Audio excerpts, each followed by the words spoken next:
he left. After his visit, this wife helped her husband to distribute as well as to save.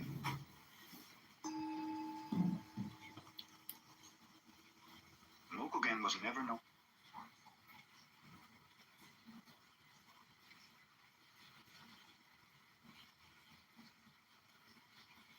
I'm going to read from a news article. This is a news article that was released 3 days ago. Okay, some researchers have managed to develop organoids using the endometrial cells from menstrual blood. These are lab-grown 3D models of organs derived from stem cells found in the blood.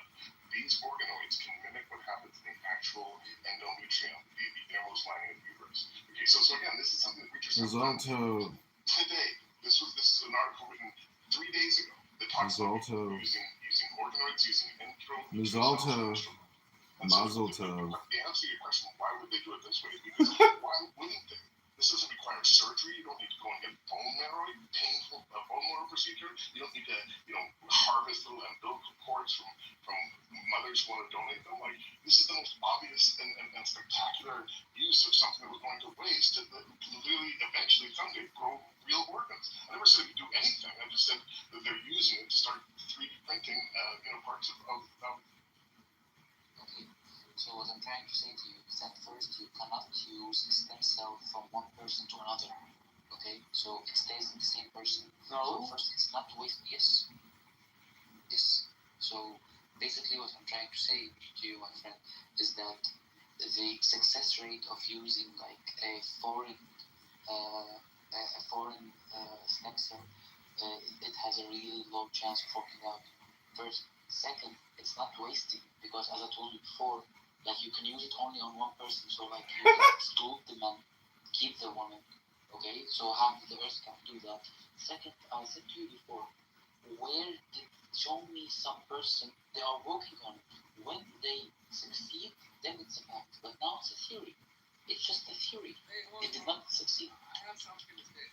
This TADR feels like Him to America. Republicans. were a scam in 2015. That's off topic. But when I read Jeremy's link, it says that at the bottom, it says that it says it can extract stem cells and they could use it for people to because it's a versatility of like new cells. It could go for your bone, nerves, muscle, tissue, all that. So that's why they like stem cells. It'll regenerate your whole body. That's why it stops disease. But the problem is only 4% of Jeremy's link is that 4% of them is peeing in a cup. And then so they can't really get that much and imagine if only like 1% of that donates. That's like nothing. That's like probably a few hundred people, a few thousand people. That's not going to be enough to like really start a treatment for that. So then they're like trying to see if they can take it from tampons and see if that's usable. If they can't take it from tampons, then they're going to have people just donate peeing on a cup. But if they can take tampons, then it's more than plausible. It's going to be like accessible for everyone.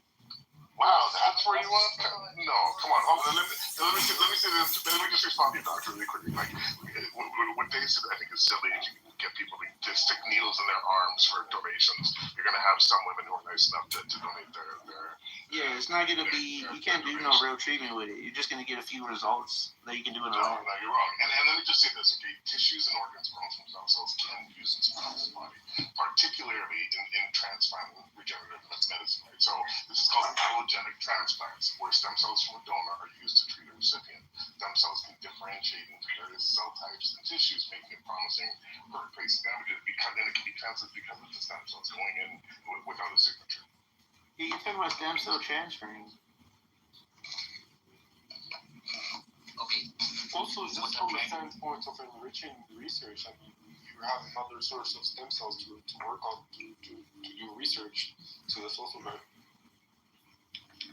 I think it's just so much easier than bone marrow. It is. I'm not against it, Jeremy. I'm not against For the talks, and that they will be taking place at lower levels. Then he said that it needs to be de-escalated, the situation, and that the rates are unsustainable. We know that. But then he wouldn't comment any farther on what's going on there. The European Central Bank has released moderating growth forecasts due to the tariffs. So we are beginning to drag down other economies, right? Everyone's sort of moderating their their expectations Mazel because if tov. Americans aren't going to buy our stuff, we're not going to be able to make as much stuff, right? So the European Central Bank is moderating that. China is moderating their figures. Basically, every developed economy in the world, their central banks are now downwardly revising their expected growth numbers with the expectation that if these American tariffs stay, they will not be able to sell as much as they did. Furthermore, Bessa said they won't seek a currency target in talks with Japan. This is very smart. Ultimately, Reagan did a currency target with Japan, and it really, really messed up things in Japan for quite a long time. So taking that option off the table, very smart out of the gate to maybe get Japan to come around.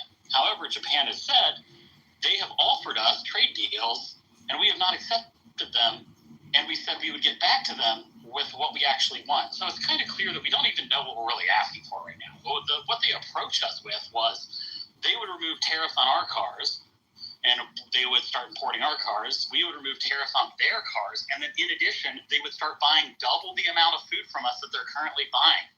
So, that would have been a win for U.S. farmers, and it would have been, I don't know if a win, but it certainly would have affected the automotive industry one way or another. On that deal. Then, and this is important, folks, please don't, this is the most important part. Okay, what I'm about to say is the most important part, so please pay attention. At 4:20 today, Trump said he was going to exempt some automotive makers. He also then said that he might be lowering tariffs on China. Then he said, if we don't make a deal with China, that's okay. Then he said he's going to increase tariffs on cars, and we're now at 5:54 p.m. And then he said he's not considering an adjustment to automobile components or automobile tariffs at 7:58, which is, again, if you're following this, seems to be against things that were just said literally moments before. So literally in the span of less than 2 hours, we have a pledge to lower automobile tariffs, as well as steel and aluminum, then walking that back and saying he's going to keep it or saying he might even raise it. Folks here, this kind of chaos, not good. We finished green only because those comments were made after market close. Ford and the other automotive makers actually rocketed on news that Trump might be removing automotive tariffs. And I have not checked because I'm not here on the family farm, but I am sure they are back down again because now he's saying he's not going to remove the tariffs. Anyway, I land there. Every billionaire seems to have their own platform, and then utilizing that platform. And one mic. Who's that speaking? One mic, please. Yeah, absolutely. We're doing a dateline. I don't know who you are. Please, if that was on the other platform, I understand, guys. All right, guys, I appreciate you.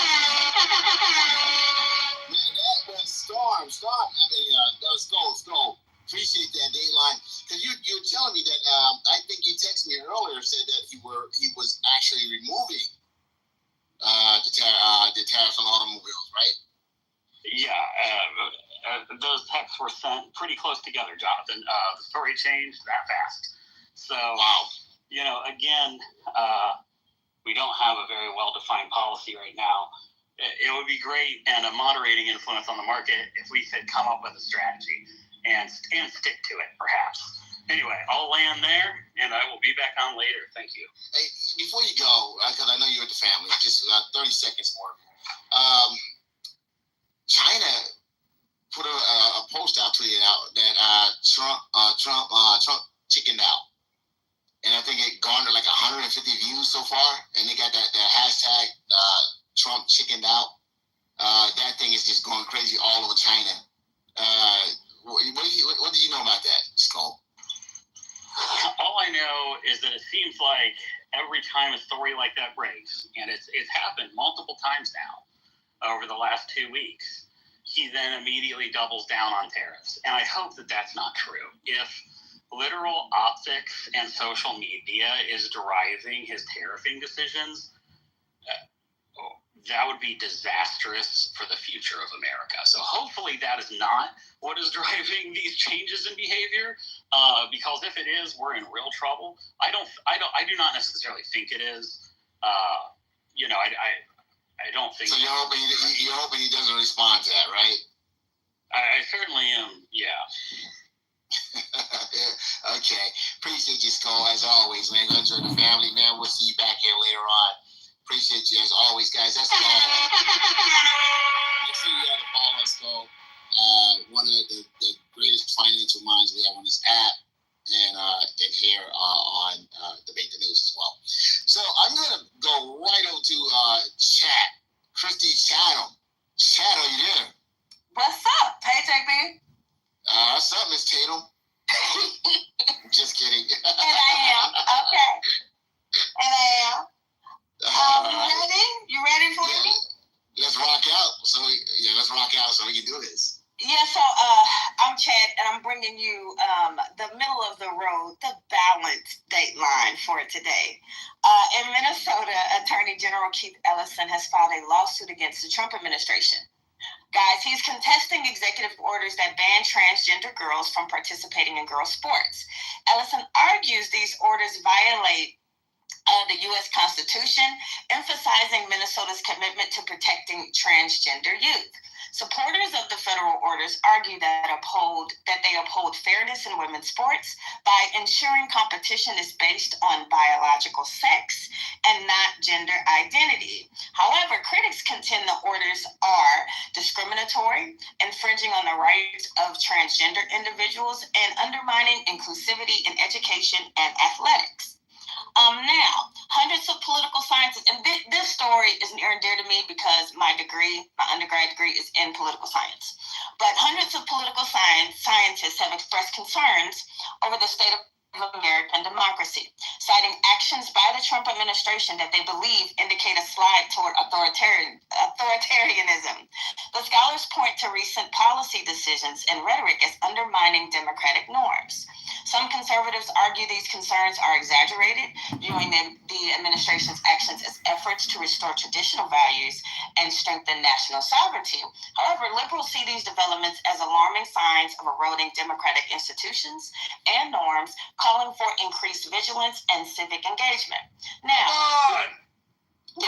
Secretary of State Marco Rubio has unveiled a significant reorganization of the State Department. We knew this was coming at some point. And in this change, this reorg, he's aiming to reduce staff by 15% and eliminate over 100 offices. The plan seeks to streamline operations and focus on traditional diplomacy, moving away from programs perceived as promoting liberal values. Proponents believe the overhaul will eliminate bureaucratic inefficiencies and realign the department with America's core national interests. However, critics warn that cutting some of these programs, guys, that are particularly related to human rights and diversity could diminish the U.S.'s global leadership and commitment to democratic principles. Now, good old President Trump. He has indicated plans to reduce the 145% tariffs on Chinese imports. Now, mind you, this has changed several times over the past few hours. And he's responding to the concerns from major retailers. He met with Target, Home Depot, and Walmart yesterday about supply chain disruptions and rising consumer prices. Supporters view the potential tariff reduction as a strategic move to stabilize markets while maintaining leverage in trade negotiation. However, opponents argue that the initial imposition of high tariffs was economically damaging and that the reversal highlights a lack of coherent trade policy. And last, in Mississippi's special election, Perry Van Bailey won House District 23 and Gregory Elliott secured House District 82. These results maintain the existing party balance in the state legislature. The Republican hold in District 23 is seen as an affirmation of the party's policies and leadership at the state level. If you guys aren't aware of Mississippi, people believe that there are some changes that are going on within the district, and the Democratic hold in District 82 is interpreted as evidence of sustained support for progressive policies and a rejection of Trump's administration's influence in local politics. So we're seeing how these policies are actually affecting us locally. You okay? You need prayer? You all right? And that ends the balance dateline. Apparently, I'm triggering some of you. Probably MAGA. I'm probably triggering MAGA. No, y'all don't have self-control. That was a dissertation. That was a dateline. We weren't yelled at and gloomed and doomed for 5 minutes. But that was your middle of the road dateline, you guys. Skull must have been doom and gloom. Oh no, we were waiting on you to yell at us and tell us how Trump is an amazing president and how we have nothing to worry about. Chad, I would never yell at you, number one. Okay? No, we got yelled at by Andrew. Oh, well. Oh, Andrew, that's what Andrew does. Angry Andrew. Somebody's got to bring the balance and the beauty. Hello? I wasn't yelling. That wasn't me. That wasn't you? You wasn't red. You wasn't red in the face. During your day. Back over to you. No, not JB. Back over to you, JB. So, guys, here's the deal. China right now is gloating. They tweeted out Trump chicken out. It's been viewed over 150 million times, and the hashtag Trump chicken out is going viral in China. And because Trump right now pretty much says, hey, he's gonna walk back the tariffs. He actually sounds using common sense. He sounds logical. This is the Donald Trump I've been waiting to see. He's responding. He's pivoting. He's not taking us down a perilous path. He's actually doing and saying the things. He walked it back on Jerome Powell. He walked it back on China today. A lot of people are saying Trump blinked, and he may have, but I'm never going to knock someone for doing the right thing for the economy. But with that being said, right now, the markets responded favorably. Now, I don't know what's going on with the automobiles. Supposedly, he said he was going to walk back those tariffs. Then he said he wasn't. I don't know what's going on with the automobiles right now, so I can't speak on that. But right now, China is mocking the U.S. And they're putting out all kinds of memes and cartoons about Trump throwing a temper tantrum. They're doing all kinds of things, folks. So hopefully Trump sticks with this. But how do you guys feel? China is pretty much declaring a victory on the trade war because Trump's walking it back. They have not blinked. They haven't gone public. They've just spoken behind the scenes to other countries and said, hey, this is what we expect of you. And pretty much, it looked like they actually have won at least the public perception war, if not the trade war. I will say this. I know Trump is privy to way more information than any of us could ever hope to have. And so when he's in the driver's seat right now making these decisions, China can say whatever they're going to say. I've seen some of the memes. Some of them are pretty damn funny.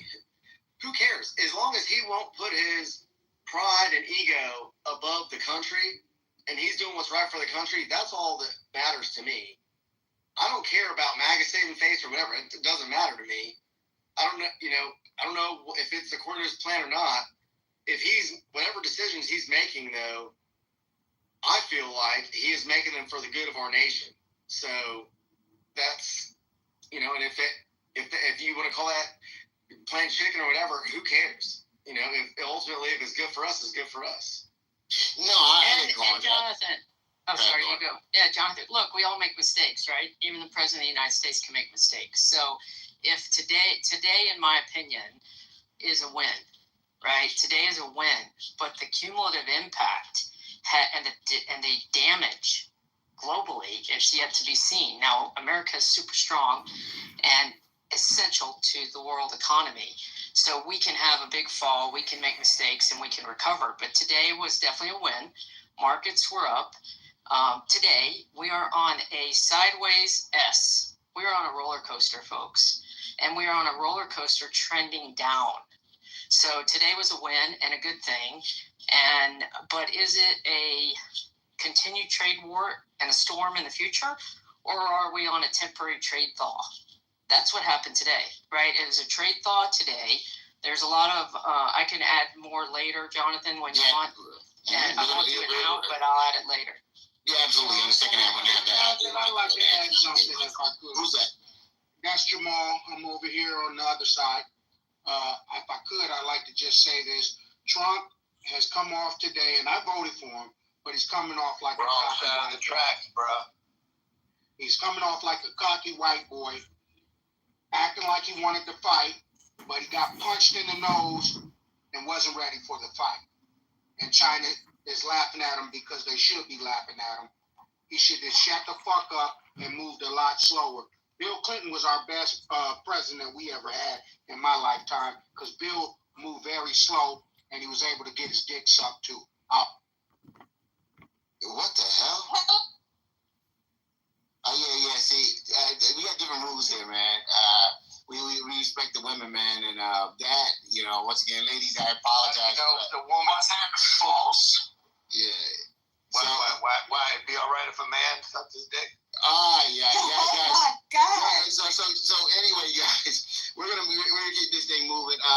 But you voted before, and I told you the guy was on the wrong side of the tracks. Yeah. So with that being Bring said, him over there from the clubhouse. That's what you get. Yeah. What I want to say is this right here. Check them at the gate. You got to check these people at security, bro. Yeah, we should have. But listen to me. Without the language, he made a good point though. That's what I'm saying. That's what I want to go back to. Without the language that you use, okay. Without the language that you use, okay. I want to ask you a question. I mean, because you said you voted for Donald Trump. That's right. Okay. That's right. But are you unhappy with him now? What's going on? I think he came out of the gate too fast. When you're doing this stuff, you got to be really tactful and strategic about the way you unfold things. And he came out like a rookie, just like a lot of his cabinet has come out like rookies. And I don't like the way he came out. And he got my vote, and I'm disappointed in him. Okay, all right, I appreciate that. Guys, there was some honesty. I mean, it was a little bit too brutally honest, but there was some honesty from that gentleman over there. Right now, there are 12 states filing a lawsuit against Trump in the courts, okay? And they're filing a lawsuit to prevent his tariffs from taking place. They're saying that he does not have the right to raise taxes, okay? Once again, he doesn't have the power to raise taxes on a whim, all right? And so, essentially, they're going to the U.S. International Trade Court, and they file, I think Letitia James is one of them, obviously, but there are 12 states that are actually filing to block his new tariffs. So that's something that we want to everyone jump into. But once again, I want to get back to the fact that China right now, Hi, Dr. Ann. I'm restreaming Stupid Drum. Rebranding it as Republican. This is Jonathan the Schmuck.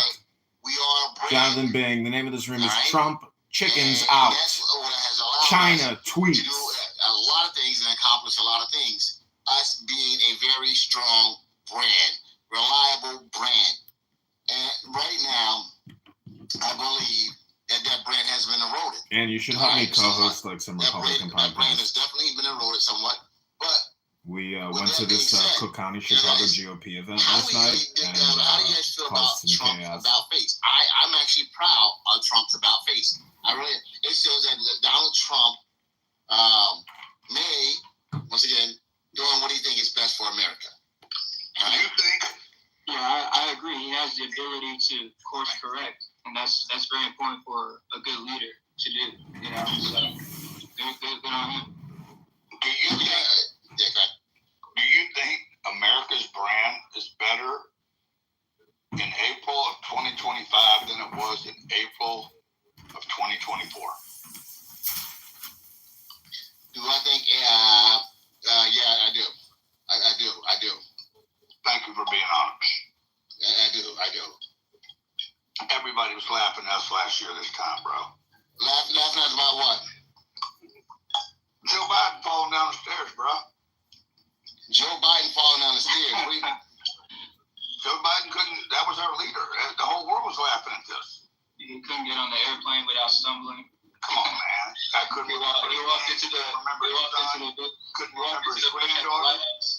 And Yeah, but now our economy Didn't know how to walk off the stage? Come on. You're telling me our brand is worse off today? So how is our brand better off?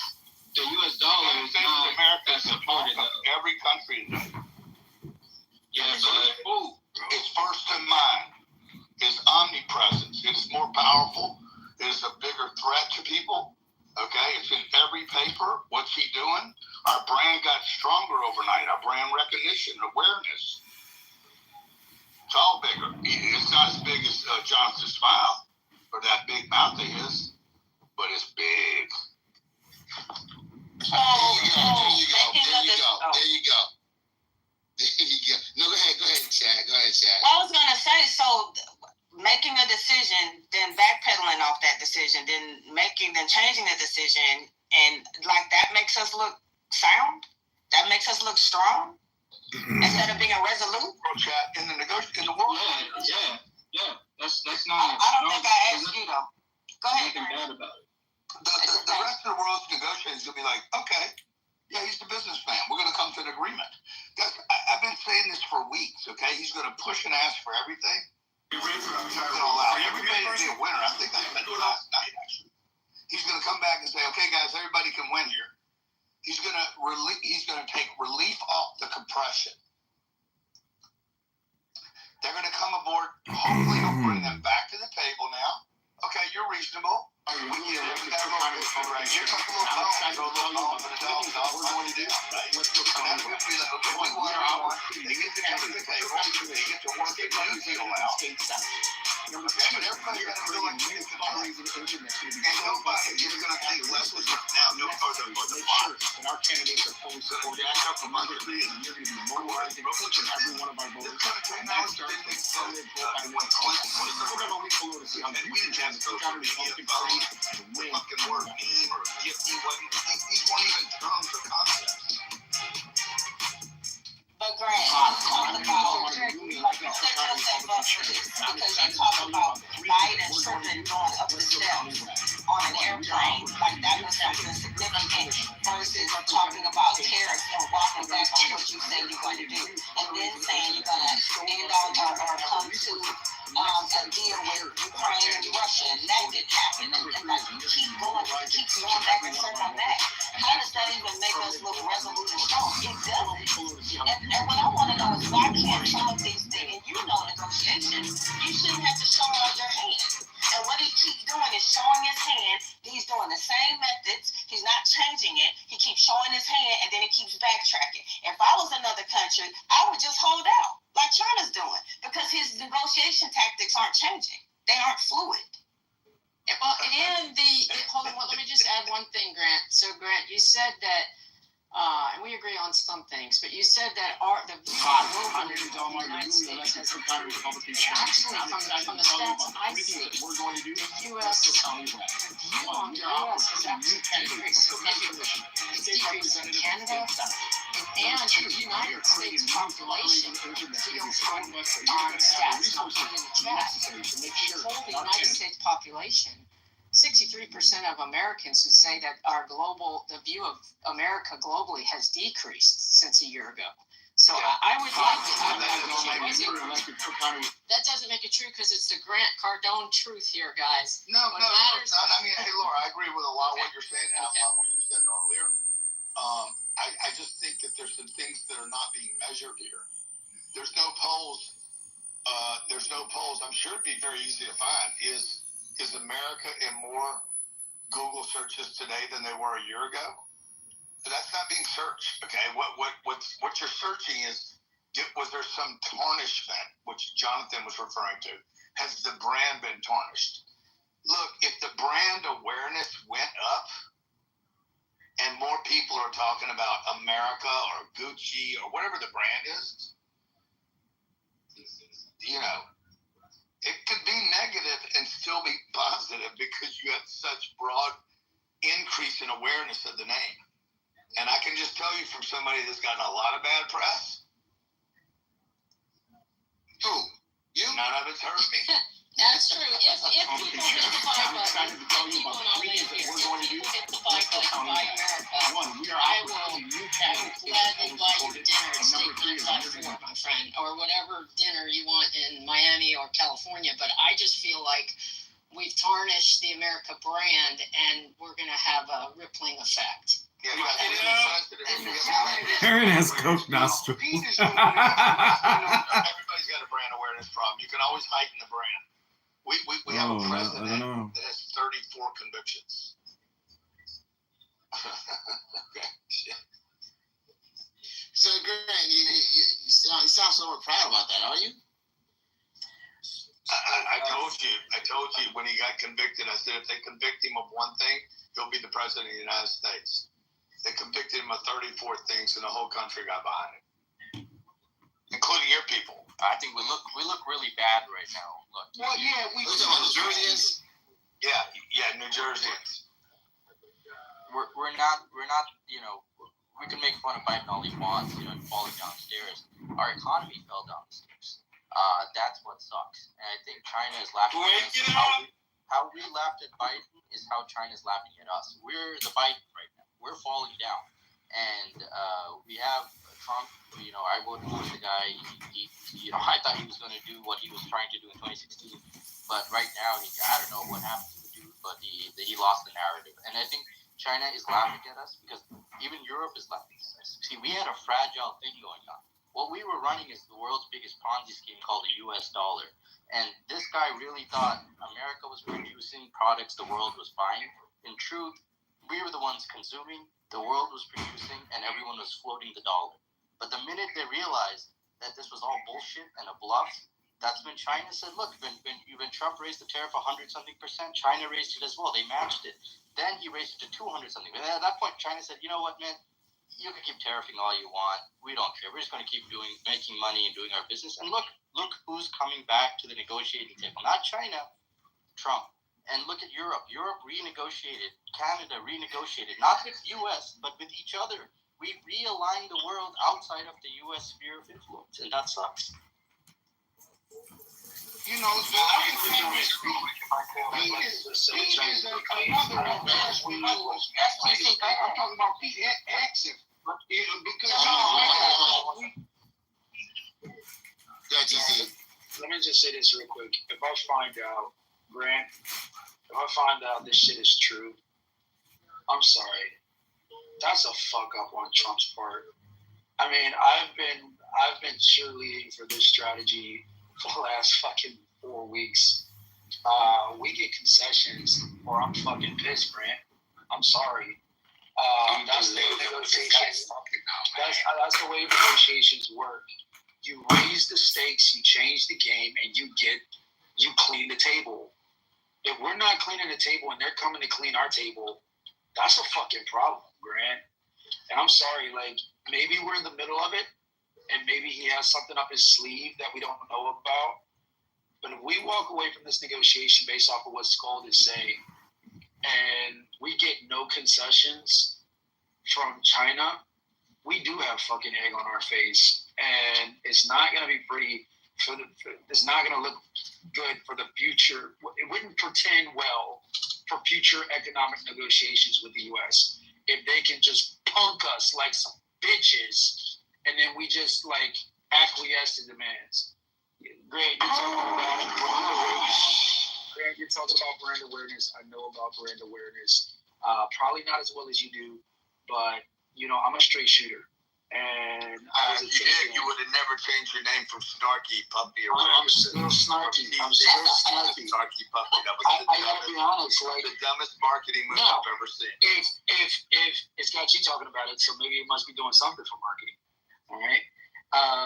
Now, if there's some sort of light at the end of this tunnel, Jonathan, if Trump figures out a way to turn this around and create what Grant is talking about, create some perceived value or some perceived upper hand that China think they have, and then he comes in and gives them the impression that they're walking away with something when they're really not, then I'd say the man is a genius. But I think it's yet to be seen. I'm interested to learn what's the finality of it. do we sit down with China? And if we do sit down with China, what are the outcomes? Do we end up getting a benefit out of this or no? Does he get any credit for making the power moves at all? Like at all? I think it was interesting to hear the comment that he's already lost. Not if we get power bottom. But give me 1 second, TC, because here's the thing. I just heard somebody say that he lost the narrative. And to me, I feel like he's writing this narrative. And at some point, like you're saying, if we get this, then great. If we don't, then he was a failure. I mean, he's making the move, though. That's just where I'm coming from. You never get credit if you lose. Right, Diana. You're 100% right. The game is not over. We're probably not even in the first quarter of the game. They're still at the table, and they're negotiating, guys. The negotiations is going on, okay? You cannot just have, in negotiations, for people to stay interested in the game, they have to believe they can win it. You can't just trounce on the other side and just leave the table. What are you talking about? Well, and Grant, do you prefer, and I wish Gold was here because I was going to ask him, because he kind of slighted his commentary during the Dateline. Do you prefer to know, like, the play-by-play? I enjoy it. I enjoy that he's engaging people. Whether or not it's going to backfire, I guess we'll see. Jonathan, obviously, with his facial expressions, completely disagrees. But I love the play-by-play, right? Why not? We're in an era where we're not going to go backwards on how viral it is to participate in government. I'm sorry. I don't think that's going to happen. This is what we get. And the more that we participate and the more that we engage this way, I think everybody becomes part of the narrative. I'm still rooting for him. Nothing is showing this doom and gloom that we keep reporting. Respectfully, back to you. But since when in negotiations do you show your whole hand? Since when? And since when did they say we're going to start? Since when did they say we're going to start off with low level talks and then it should go on through the summer? And pretty much everything they've said signifies that we lost. Everything he's done. China still hasn't commented publicly. He begged China to come to the table. He begged China to respond. China hasn't responded. They sat quiet. Guys, we're the ones that speaking.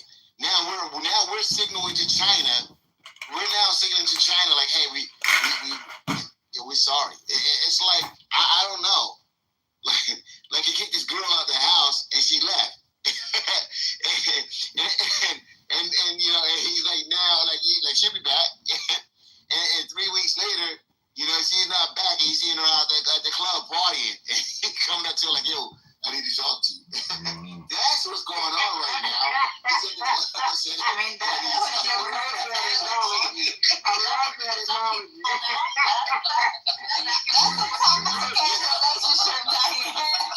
fact. But listen, man, toxicity keeps you in there. So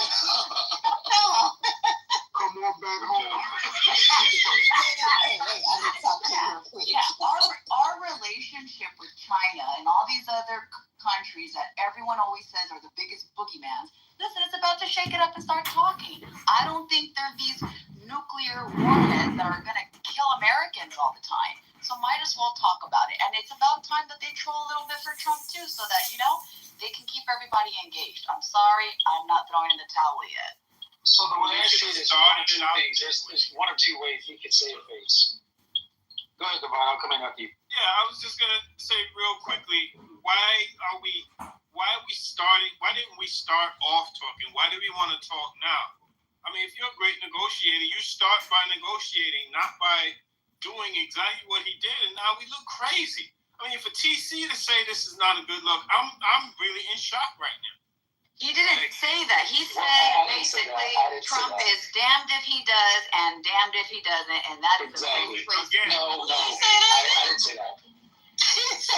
I didn't say that. Can I say what I said? I didn't say what you said. You just said that I said. For what you said, I was listening to you, and to me, you sound concerned. You're not up there booty clapping like certain people saying, "Oh, this is a negotiation type thing." No. Why? If Diana just said, "Well, now we're talking," why didn't we start off talking? Why are we talking now? That was my point. I land. Because he was signing all those executive orders. up so you guys can just hurry up and get to work. See, now y'all making me feel like how I felt back in 2023. But you cannot put lipstick on this pig. All I'm saying is this: I'll take Grant at his word. Maybe we're still in the middle of the negotiations, and you can't judge it yet because it's not done yet. What I'm saying, I see two outcomes. Like, this is just my personal opinion. Like, I haven't had a chance to look at CNBC. I haven't watched Squawk Box this morning. But from my perspective, if Donald Trump, if we lead with the trade negotiation that China does better and America does better, I think that's a win.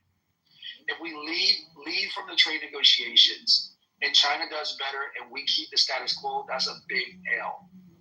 If we lead the negotiation and China does worse and America is at a negative position per se. The clouds ain't turning up. Before we started the trade negotiations, hold on, I still think that's a win. And let me tell you why. Because the original stated purpose for raising these tariffs on China was to incentivize manufacturing and our industrial base to bring that home, to invite other companies from other countries to bring their manufacturing to America as opposed to using China for cheap labor, right? It continues for us to raise those revenues, and it continues for us to be able to push back against China and their imperialism over the economic position of the American buyer. And all I'm saying is, let's wait and see what happens. I'm not calling it yet, but with him lifting tariffs on China and us getting no concessions for it, I just don't see, at this point now, I don't see the play. Because there's only one way to go from here, and that's to continue to regress. And if we continue to do that without concessions, that's a losing negotiation. I negotiate contracts on a regular basis, and I know how to offer incentives, and I know how to offer deals to convince the buyer to take my sale, knowing full well that my ace is in the pocket with the fine print in the contract. So I know what Grant's talking about in terms of making the buyer feel like they're getting something special, but really they haven't read the fine print and realizing that, hey, I actually get the better end of this deal. If that's the case, then he still wins. And that's a win for Trump. TC, let me just say something to you, because China hasn't responded yet. They haven't negotiated one damn thing. China has just done what they've done and just had not spoken at all. Trump is doing all the talking. Trump is now, I'm going to tell you guys, China's like this right here. They're sitting there, their hands behind their back, so like this right here. And Trump's up and down, screaming, yelling, and China's still sitting there like this. And now, Trump is like, fuck it. If you don't want to negotiate, I'm going to negotiate with myself. That's where Trump is at, guys. That's where the U.S. is at. They're like, fuck it, you don't want to negotiate? We're going to negotiate with ourselves. Now, and China, that's where we are. But that's fine. Yeah, wait. That's not fake news. Yes, it is. No, that's not fake news. I mean, that literally, he didn't say that literally, but China still hasn't responded. Okay? China still hasn't responded. So when you say it's fake news, so, China hasn't agreed to low-level talks. China hasn't said nothing. Matter of fact, Trump said, yeah, we're talking to China. China said, no, we're not. They came out and said, we're talking to China. And then, Trump said, we're talking to China. Then one of Trump's, senior aides said, no, we're not. Okay? That's the message that's out there. No, we're not. Okay? So they're not even on the same page. Let's try to put this message out there. And let me just say this right here. Elon Musk, I'm going to be honest with you, they got to keep Elon Musk from the Oval Office because he's ready to slap the shit out of Trump. All right? He's ready to slap the shit out of Trump. Because of these tariffs, BYD, guys, BYD is about to take over the world. You guys don't know what BYD is right now, but a lot of you guys will pretty much know what BYD is by this time next year. All right? BYD, build your own dream is what it stands for. Build your own dream. They got the best, and I mean the best, electric cars in the world. All right? And they're Chinese made, and the European Union, the USA, $60,000 The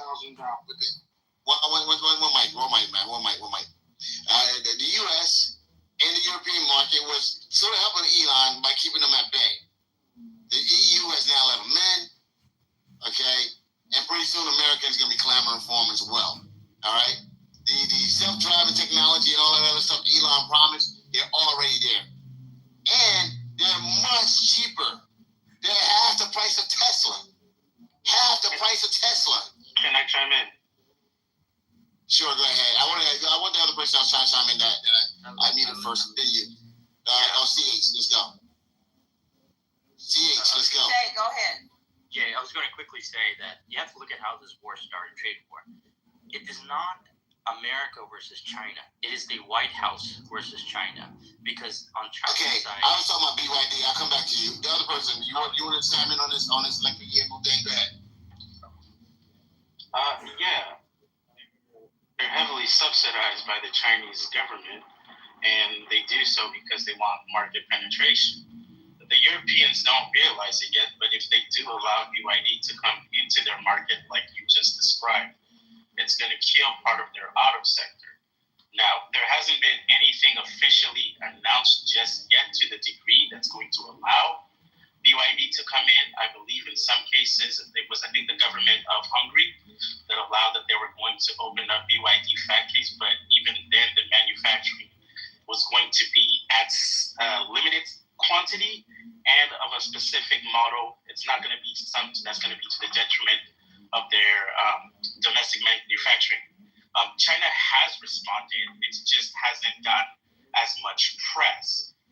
Some of the tariffs that they put in, I believe they put tariffs on the agricultural sector to hit the U.S. farmers, and in some cases even bypassing some of the purchase agreements that they had in the past by agreeing to buy, whether it's beef from Argentina or soybeans from Brazil, or in some cases even fertilizer from Russia. I'm going to agree and disagree with Grant. I think the idea had good intent. How it was executed, I think, leaves room for improvement, to say it lightly. But to say that it's a complete failure, I think that's not true. Because you had other countries in the sphere of influence of China. You got your Cambodia, your Vietnam, your Thailand, China has essentially offshored part of their manufacturing. Those countries have agreed, and in some cases even renegotiated part of their trade deals with the United States. So in some essence, you're still getting China there. That's in the short term. Now, in the long term, China may simply change the tags on some of the products or the stage of the products that are manufactured within China to then are assembled in some of those sphere countries and then essentially come into the United States, very similar to what they did in Mexico. The part that I think I'm a little bit confused about with what you just recently said, or with what you were saying, you want manufacturing to come back to the United States.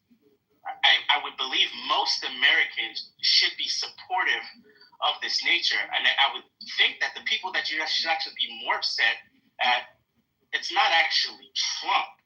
It's actually the capitalist class, some of the companies on Wall Street, the big conglomerates that were putting pressure on the administration to fall through, because their bottom line in the short term and long term were actually starting to be hit.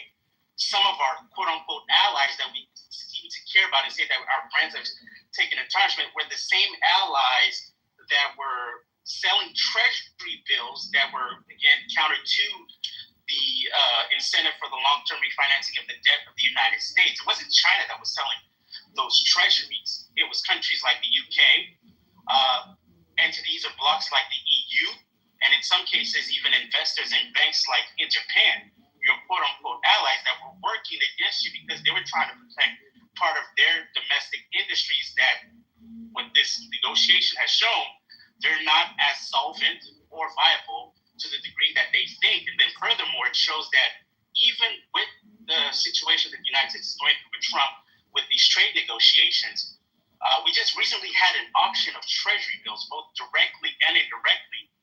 and the sentiment was that that auction was going to be negative. Check your fuel gauge. Check your fuel gauge. Check the fuel gauge. Apologies. I will land now.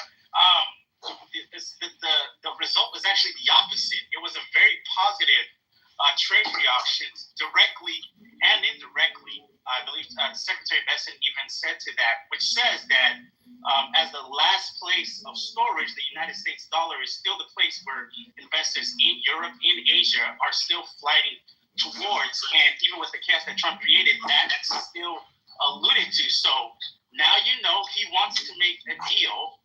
Now these countries also know that they still need the U.S. market because, frankly, the Chinese are not going to consume to the same degree.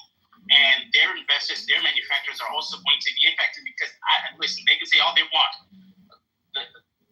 Africa is not going to spend the way the American consumer does. Neither is South America, and neither is Europe, especially if we're going to be going towards this. Can we just? I'm landing. I know, bro, but like you said you landed a while ago. Get the conversation too. Yeah, can Clubhouse get it's full here? Real quick, it's full here. Can Clubhouse get in the conversation? No, I'm just saying, like, guys, everybody's at the table right now. People are having conversations right now. To suggest that what he's doing is not working is crazy. We're talking about business rather than bullets. We're not at war. We're talking about money and finance. Donald Trump is a deal maker. And Donald Trump wants to do deals with every one of these countries, okay? For the U.S., for right now, and for the future. There are deals being talked about right now that have nothing to do with tariffs. Okay, like, come on, Jonathan, if you were in a position, do you think you would tell the American public everything? Well, absolutely not. Exactly. I'd leak it on. However, and the best way to hide everything is to be noisy about a few things. Dude, I'm in D.C. today, okay? My driver, I asked my driver, hey, man, what's the economy like here? He's an Indian dude. He's got 3 kids. A family of 5. He is elated. He's like, I have done 12 trips to the White House in the first 3 months of the year. I didn't do 12 trips in 4 years when Biden was here. There's meetings every day. There's activity at the airport. The FBO that you flew in was full, so they had to park you at another FBO. Okay, I talked to another guy today in the driving business. My business is up 40%. Freaking love it. Everybody's back in the office now. We have like 70% more people in the city. The coffee shops are doing better. The restaurants. I went to dinner tonight. Freaking place didn't have 2 seats in it. If I didn't promise, I'm lucky I got in the place. I did have to make a promise. Now, I did talk to one guy at a major financial institution that said, bro, he came in the meeting, he says, Trump has ruined my life. Okay, he's a major financial institution. And he started making fun of Trump and everything. I said, well, let me ask you something. Who'd you blame last year? And he's like, oh, that's pretty good. Yeah, we had, because they were off last year too. Now he's way off this year. Anyway, my point is, Trump is a businessman. He a businessman. Oh my God. This guy. Business. You know. This is cringe. One second, we got to see FCH been waiting for a while. Go ahead. By the way, you started on time tonight, Jonathan. I'm really proud of you. Did you? Not quite, man. We're probably about. Here you go, Grant. We're probably about 30 seconds off, something like that. Well, that's good. We get there. Everybody come off. John's been a great job. Man, you held it down. You were so on time today, man. Come on. Come on. I'm going to be short and concise. You gotta go. And I'm going to be short and concise and just say, hold this L. It's not a good look for y'all. Y'all copping, please, just like Trump. Mother, you got it. Okay, so I was going to jump in a little bit earlier, and we were talking about America's brand and global image.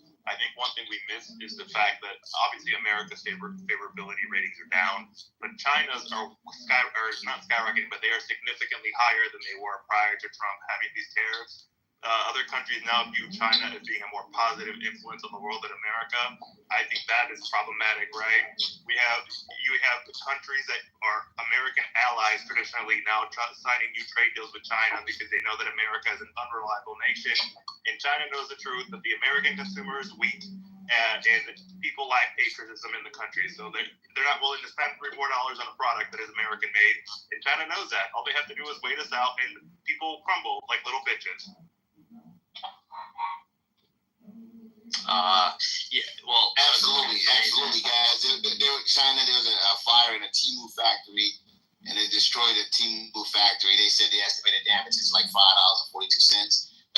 Just kidding. You guys are good. The products there are so cheap and expensive. You can't compete with China. Tara, I see that you're here. You were able to. What are your thoughts about this? China actually put it out there that Trump chickened out and mocking the U.S. For caving on a trade war. What are your thoughts on that, Tara? Look, you know my thoughts. My thoughts are this is a man who really didn't have a plan. I think Donald Trump thought, I'm going to tell everybody, I'll put tariffs on all of you, you're all going to come to the table, you're going to bow your head down to me, and then I will make my deals. I don't think that happened. So now he's been going back, up, down, up, down. We don't even know what he does. I don't think he has a plan. I understand that there are people who think he's a mastermind. I don't think he has a plan. I think he's changing things depending on who tells him what on a given day. I think now he's listening, thank goodness, to Besant as opposed to Navarro, but tomorrow might be Navarro. I mean, you cannot... This is not a plan, okay? A plan would have been, okay, we want to get China down on certain tariffs, so we're going to work with our allies first. We're going to do this. We're going to go to Vietnam, Cambodia. We're going to put some pressure on them because we don't want China using them. And then you just go against China, the specific things you want. What you don't do is pick a fight with the entire world, but I think he thought it was going to work. I think he's so used to being the biggest bully in the room that he never thought, to be honest, that other people wouldn't go along with this and just go like, oh, great, America, we're going to give in to everything you want. And so he's floundering. I mean, nobody can tell me, what did we do? We said tariffs on everybody, 10%, 40%, tariffs on Canada, and Mexico, 60%, 40%. I'm going to give everybody else 3 months. Oh, wait, China, it's going to go up to 145, 245. Oh, now it's down. No, I'm not going to do it. I'm going to fire Jerome Powell. No, I'm not going to fire Jerome Powell. This is not strategy. What this is I think Trump is looking at the markets, looking at consumer sentiment, and looking at his approval rating and going like, whoa, better do something because it's not going the way I want. So he's changing his plan, but he didn't have, the only plan was to bully people into, just sort of doing what he wanted. And when that didn't work, what has he been doing? Every single day, you're telling me this is good for America? We've made all these enemies. People don't like us anymore. They prefer China, which is insane, right? And our allies are looking at us like, what the hell? You can never be trusted again. Our global standing has gone down. This cannot be a plan, okay? Because if this is a plan, it's literally the worst plan I've ever heard. And I think all of you have suggested that Donald Trump is smarter than that. And I think he actually is. So there's no plan. He had a plan, it didn't work, and now he's just improvising. God save us from his improvising. All right, we have, one second, we have Mother on CH that wants to hop in. Okay. Yeah, but I want Diana to respond to I'm good. I don't need to go. Say something. Thank you, Jonathan. I just need Tira to tap into the theater Tira, because look, what if it's not a plan? He said a concept of a plan. A plan has to have a concept before it can materialize. So let's go with the play, all right? He's the freaking director. He's the producer. He's the star. He's the one that has to improvise. He's the one that has to clean house. What else do we want other than somebody to come in who felt the government was weaponized against him and we have some business to take care of? Like, and he's not only, you guys are acting like what? Like China was supposed to come and say, oh, okay, here you go, puppy Trump. Here's everything you want. No, China's not going to say that. That's going to make China look weak as hell. They would never do that. What we don't know is what's going on in the background. Because at the end of the day, if someone's going to give the world a good old reset, then then let it be the United States of Americans, not cants. Back to you, Jonathan. No, wait. Can I just say one thing about that?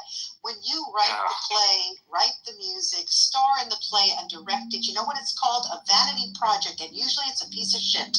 Okay? So this is what's happening. He is the star of his own show, but it's a terrible, terrible show that nobody would invest in, and in fact, no one is. Thank you. Counter. Here's the difference, Tira.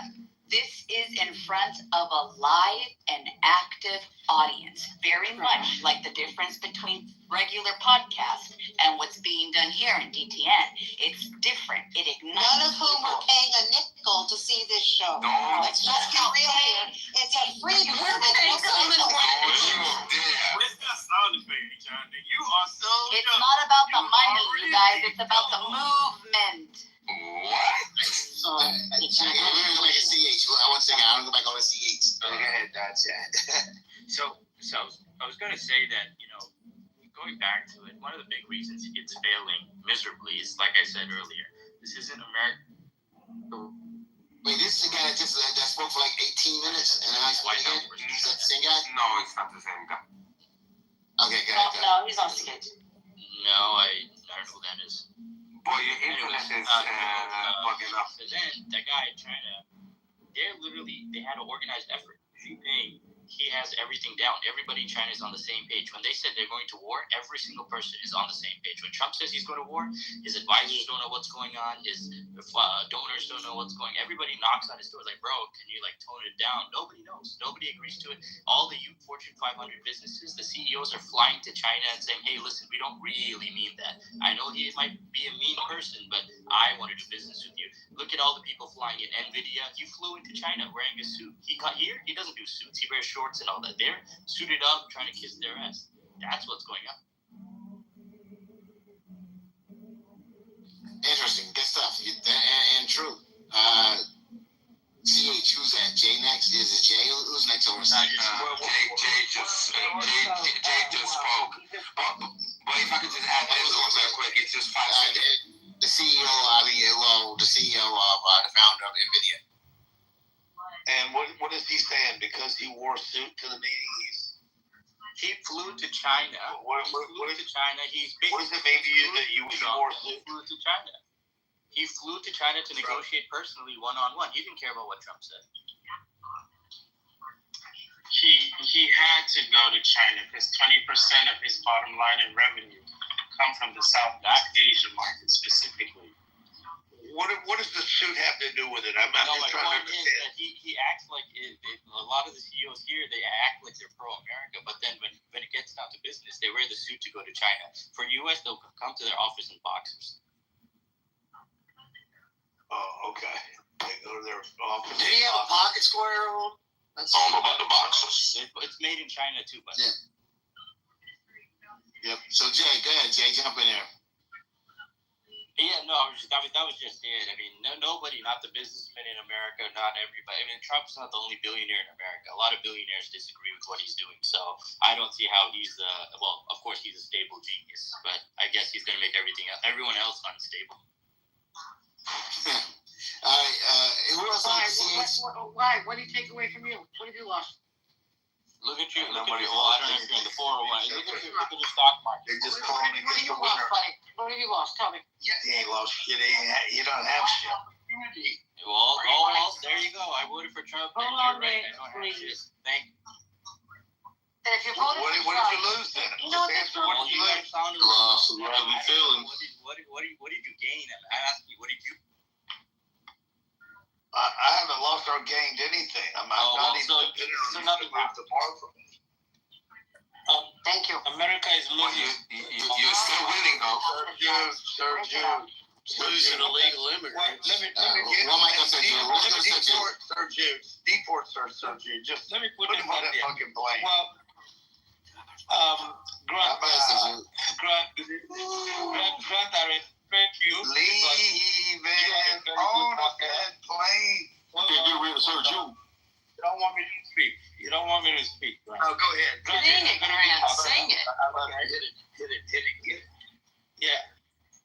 You're a big good marketer, and that's why I respect you. I'm playing. I do respect you very, very much. And that's why I take your submission with a grain of salt. Because I respect your business acumen, and I'm not going to knock your hustle. I respect you know, but I still know that there are some personal interests in there. But let me go to what we have done so far. Okay, hopefully we can get it together someday. But look at where we are. Okay, we have alienated our allies. We have so far lost the Boeing $20 billion deal, $20 billion deal. We lost that. We have lost agricultural meat industry to Australia. We have lost Chinese enforcement of American intellectual property rights. We have lost Japan and South Korea's influence to China, at least mercantilely. Even though we have our military bases there, we have lost that influence to them. We have increased Chinese resolve to encroach into Taiwan. That is brewing. Okay, we have impelled China to support Putin's war. You're going to hear this in about a day or two, that they're supporting Putin's war. Okay, and we have also compromised American credibility and influence in leadership. And we have done all this without China coming on the negotiating table. Where is the positivity here? Yeah, so what have we gained, Sir Jude? Start naming off all the investment of offshore companies coming in to invest in the United States. How many trillions of dollars are coming to invest because we have a strong president right now? Yeah, including some of them from those countries that you say we lost deals from, like Japan. So I don't know what you're talking about. The Japan is leaning towards the United States. Why? It's leaning towards China. They hate America. Guys, if you hate your country so bad, why do you live here? You hate your country so bad, why do you live here? I don't think. I want to say one time. I don't think anyone hate America, Cindy. I think actually the fact, the ability to speak against America is what makes us uniquely American. Oh, I see. Yeah, the ability to actually speak American is what makes us uniquely American. Well, Jonathan, I mean, Sir Jude just said how much we lost and what we lost. And what's interesting is nobody talked about what we've gained. But we have we really gained it yet? Have we really lost it? Yeah, everybody says we've lost credibility around the world and we're not looked at as the world leader. Bullshit. I'm sorry, in 90 days, you're not going to lose credibility in 200 years in 90 days. I don't care who you have at the helm. We didn't have credibility for 20 years. Because we had a president that was auto-penning and not making any decisions, and he had a team behind him, and he was on a different government.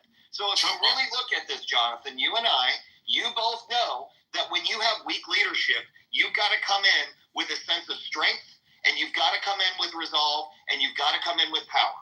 Because you know what? Too many times we got walked all over on the world stage because we had a guy who was shitting his pants on camera. So you can't deny that, dude. And you know what? I don't blame Trump one bit for coming in the way he's coming in hot. He's coming in, he's moving quick, and guess what? If you can't keep up, no big deal. And you think it's costing the American people this, that, and the other. We just heard last night in here, somebody lost $150,000 and they had $250,000 left in less than 60 days. And in like 3 days he lost it. Maybe that's true. But you know what? We have to be smart as Americans because guess what? We don't depend on our government for our own success. So I don't know what the hell everybody in the chat and everybody here every night keeps bitching about. You guys have to understand that the more you depend on your government and the more you care about the decisions on something you have no control over, the worse you're going to be and the more toxic you're going to become and the more negative and critical you are of other people and yourself. And it doesn't better your life one bit. The American dream is to build prosperity. You can do it without your government. And that's the problem. Nobody's wanting to take responsibility for their own self. They just want to blame their own damn government. And it's so freaking pathetic. So you gotta hit them with that quote from JFK. Ask not what your country can do for you, but ask what you can do for your country. I love that. Boom, Christopher. That's my guy right there. He's Definitely not a remark. That is not that would be a Republican remark today. That's not, Cindy. It was. Why do you guys? No, it is what. All right, you guys claim every Democrat that you want to claim and repudiate. Once again, it's a Democratic remark. It was said by a Democrat. But anyway, once again, folks, you guys come on. I love you, man. But now also you want to make JFK a Republican. So there you guys. We got to give the Democrats something they can relate to. You don't think that today? That No, he wouldn't. No, he wouldn't. Okay. Really? Give me why not? No, his brother Teddy, right up to the day he died, was a staunch Democrat. Matter of fact, his family right now, for the most part, all of, with the exception of RFK Jr., are Democrats. So that's not. Okay, that party's long gone. Okay. No, okay. But once again, they're all here. They're all here, and they're all Democrats. Ted lived in Massachusetts. Come on, stop. Okay, JFK lived in Massachusetts. Of course they did. They lived all in Brooklyn. Okay, exactly. So what are you talking about? You already thank you for making. Okay, if that's the qualifier. No, that's a qualifier. But hey guys, real quick though. Wait a minute, hold on. Wasn't Ted Kennedy? Isn't he the one that went over the bridge? Massapequa. And what happened to his girlfriend? She died. She drowned. So what's the point? Yeah, what's the point? No, what's the point? That's what I said. What's the point about JFK? JFK, let me tell you something. Not JFK. No. You said that JFK would basically be what, a Republican now? Yes, that's what she said. So Cindy, JFK was opposed just with his full fiber to Soviet communism, right? He hated Putin. He would have hated Putin. He would have been totally against Putin going into Ukraine and doing what he did. He would never have sucked up to him. That was number one. That was one of his biggest. I don't understand what you're saying. He was also a huge advocate for democratic values, individual liberties, things like that. Okay, he believed in the Constitution. What are you saying? The Democratic Party that is today. It was the Republican Party. The Republican Party is. The thing is, the Republican Party. I cannot tell you how many times, and you've said it yourself, Cindy. I don't care about the law, the Constitution. I wish we could just. No, I do care. No, that's not what I said. But what I'm trying to say is, but JFK would have never agreed to making these sort of moves because he did believe firmly in the Constitution and the laws. He would never have done these things. I really think you're wrong about what you're saying about it. Because he lived a very good moral life, didn't he, honey? Let's think about that. Of course not. Why are you bringing Trump? But what does that have to do with political opinions? Okay, he was a child of the Cold War in essence, right? So maybe he would have changed completely, but I don't see any reason to say he would have been a Republican now. I don't know. And listen, I just said that's a Republican remark. Don't ask what your country can do for you. Ask what you can do for your country. I'm sorry. That line says it all. These lefts don't want that right now. They want everything handed out to them. Yeah. So anyway, guys, real quick, guys. With that being said, guys, hey, thank you for guys. If you're listening at home, first and foremost, this is Debate the News, the podcast, and we come to you nightly on Chatter Social, the app, guys. Chatter Social, you guys can download Chatter Social either the Google Play Store or the Apple App Store, free of charge. Doesn't cost you a nickel to do so. We have Debate the News and a bunch of other wonderful shows that you guys can come and participate live and every day. Chatter Social app, once again, download at the Google Play Store or the Apple App Store. If you are here right now, guys, we're knocking out of the park. You guys are really doing a great job. Up top, we have the link. The link up top has the podcast for Debate the News. Do me a favor, guys. Follow the podcast, okay, and download a few episodes, all right? Once again, if you want to join us live, download the Chatter Social app if you're listening to us at home right now. And we're going to keep this thing going because we have a lot going on because, when you brought up JFK and, Tara brought up basically Soviet Union and everything else, guys, right now, our president, okay, and we're going to go back to China. Our president right now is down Ukraine's throat, trying to get Ukraine to concede Crimea to Russia, pretty much, and concede other territories as well. Pretty much that makes, if they were to listen to Trump and concede, it would pretty much make Ukraine insolvent. It pretty much gets rid of Ukraine, all right? But that's what he's pushing for. He's pushing to reward Russia for the invasion, their aggression against Ukraine. All right, and so right now, as we speak, the Russian, as they said, speaking and say, "Hey, we want peace, and we're looking for a peace deal." They are bombing the hell out of Kiev. Okay, that's the which is far away. All right, from any of the disputed territories, they're bombing and droning. They're doing bomb attacks, and drone attacks. Okay, missile attacks and drone attacks right now in Kiev. Okay, hurting civilians. All right, that's once again, we're in the middle of quote unquote peace negotiations, and they go away from the war zone and go to the capital Kiev and bomb them with missiles and drones. But yet, our president is saying that the Russians want peace, but Zelensky doesn't. While the Russians are bombing Kiev right now and drone attacking. Is that Trump's fault too? No, what's Trump's fault is the messaging that Trump's putting out there. All right. And the fact, one second. Under Biden.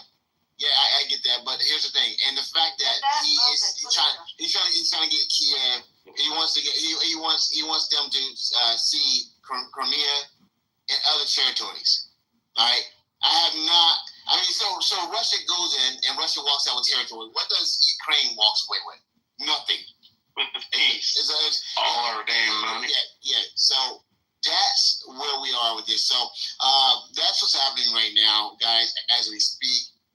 That's going on, the bombing over there, as well as when you also going back, China is rubbing their nose. They posted out there, tweeted out there, Trump chicken out. Over 150 million views. Okay, they put the photograph. They showed Trump.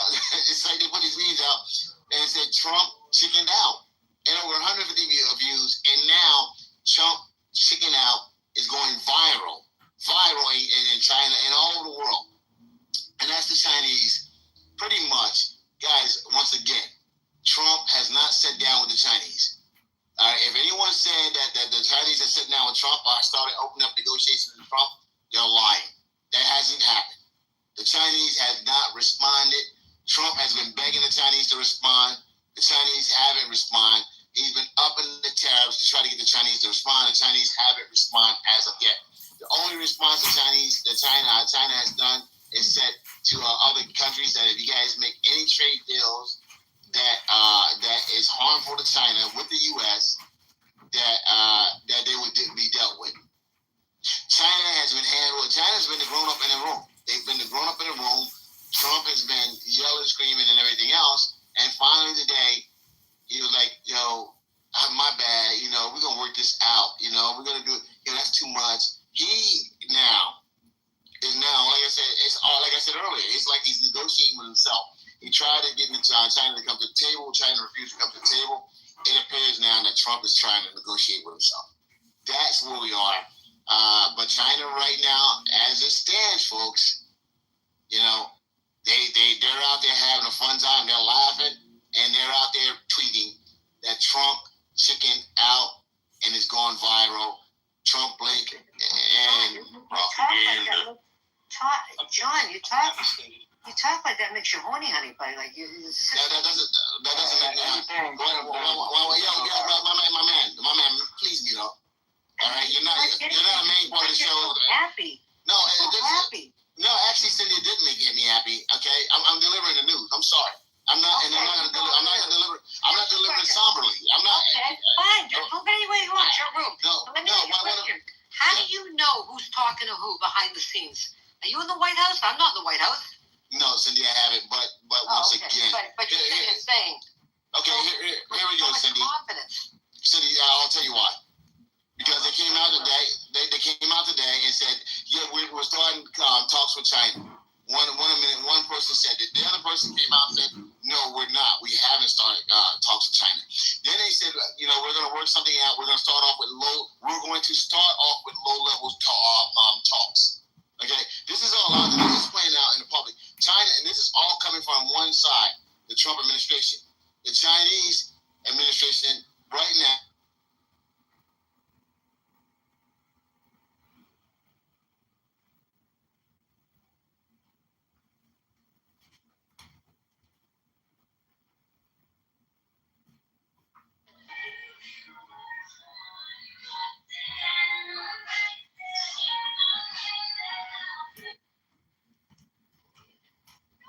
Hang tight, Jake be right back in just a moment.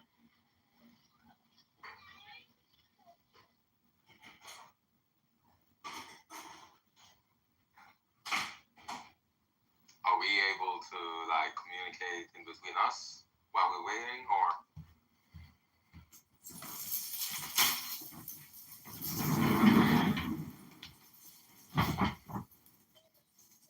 Yeah, go ahead. If you have something to say, go ahead. When JB pops back on, we'll meet. Right on.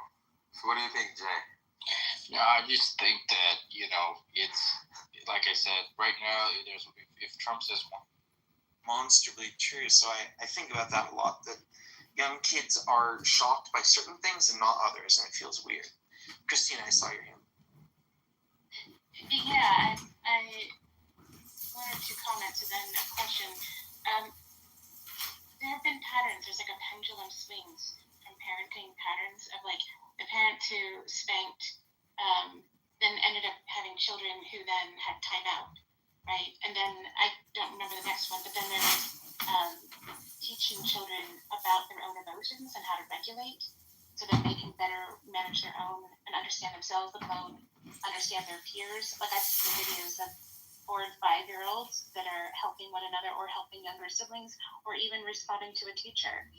And so there is more sensitivity there, but I think it's because they're better equipped. And I've also heard about horror movies, for example, that because we are still cave people living in a technologically advanced world, we're not equipped for the non-danger of the savannah, right? And there is a utility, and not for me, but for some people, to go to the horror movie and have the tension like torqued to a certain extent and then released, torqued and then released. And so there is utility there. And obviously, like I think it's going to be different for each individual, let alone comparing it to real life. But the last thing I wanted to ask was when we're talking about like the rigidity versus flexibility of identity, the way I see this is that there is so much rapid change, whether we're talking culture, science, tech, whatever the thing is that changes happening at a rapid rate.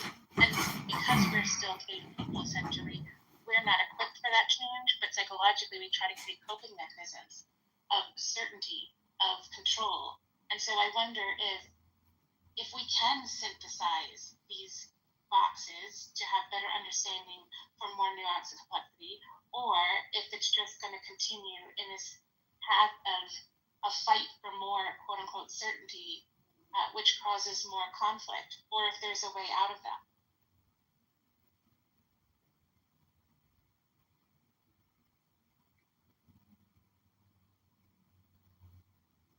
Yeah, I think there is this line of this fight to make things easy and controlled. I mean, there's also just this level of, I think people tend to fear one of two things predominantly. I think they either fear what they can't control or what they don't understand. And I think there's a lot of truth to that people get very terrified of either. I don't get it. That's scary to me. I think of like, I have a family member that, they're very technophobic and they're just terrified of anything with a computer. And then there are other people that feel like, if I can't control it, so I'm really terrified of economics or disease or something else. And I think part of that, especially for people, let's say that they are a little more concerned about things they don't understand or not getting the world, it makes sense that they'd want to try and make things as simple to digest. And then, of course, the opposite, there's people who fear what they can't control. They're going to want to make other people live in that same way. And maybe sometimes there's a kind of toxic mix where you have both, right? I want to both understand everything and make it simple like I have, and then I want to control everyone else to live as simply as I want it to be. That seems like a recipe for disaster.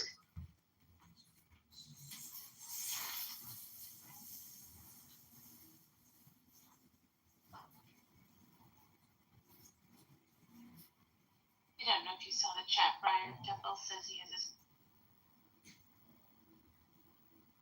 Oh, hold on, I'm not really watching. Hey, I'm not really moving away from the screen here, so I'm missing some of that. Let me. Okay. See if that works. If it doesn't, you might need to jump out and jump back in. It worked. Thanks a lot. Yeah, I think about this a lot. I'm curious, Joe.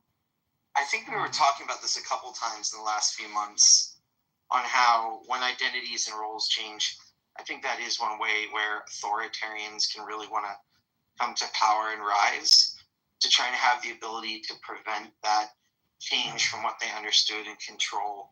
And I think that's one of the reasons why you see this sort of like systemic full court press to take back mechanisms of education and societal acceptance in the media, because if it's, I feel out of control because things are changing.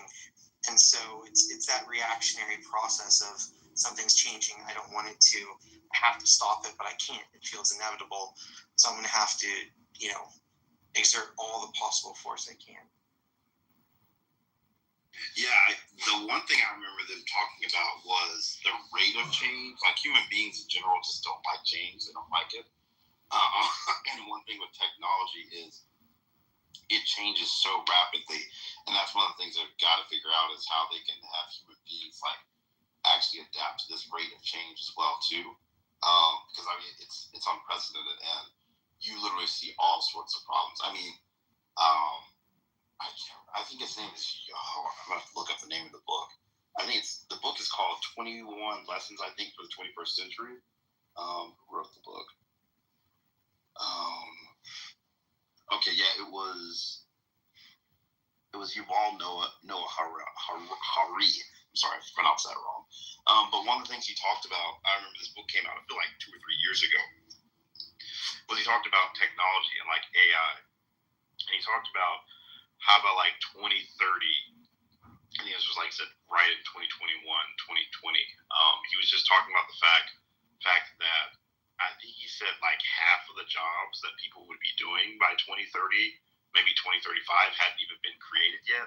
And I was like, that's wild to think about when you think about like what human history has been as far as like jobs and technology and what people have done historically versus how quickly something can be a viable form of employment one day, and then a few years later not be viable at all, and just how human beings are going to deal with that. And I think that's part of what you're seeing with a lot in the West right now, is people not really coping well with sort of the changes. I guess you could argue for the world, and that's why you're seeing sort of the blowback against globalization, and some of the nostalgia is people not liking that change and seeking out an authoritarian or a strongman, someone to sort of make things that the world sort of feels out of control right now, sort of make it make sense and make it feel safe and make it feel normal again.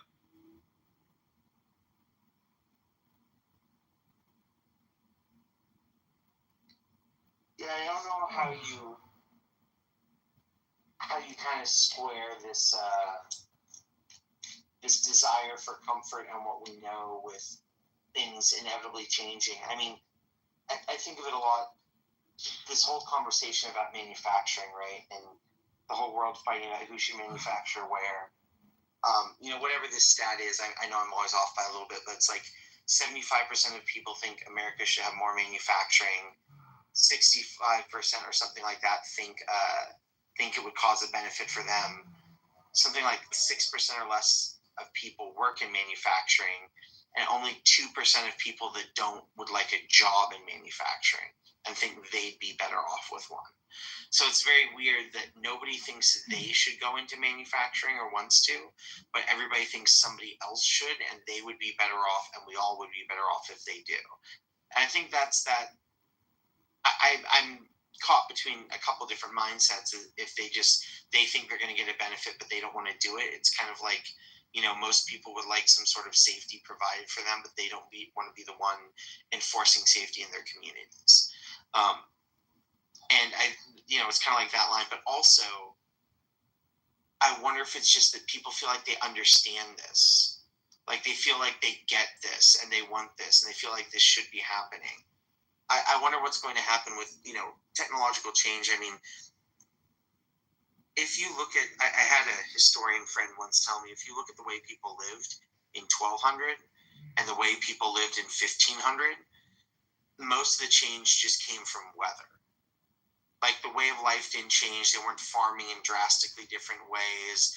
They didn't have like different metal. It was like, mostly weather and maybe a slightly different church. But even most people didn't go to church. That's a huge misnomer. Like most people were nowhere near a church and didn't interact with it that much. So, the average person, hundreds of years would go by, multiple generations, where father, son, mother, daughter, all this stuff, it would just be passing on what we do. Sustainability was the primary goal.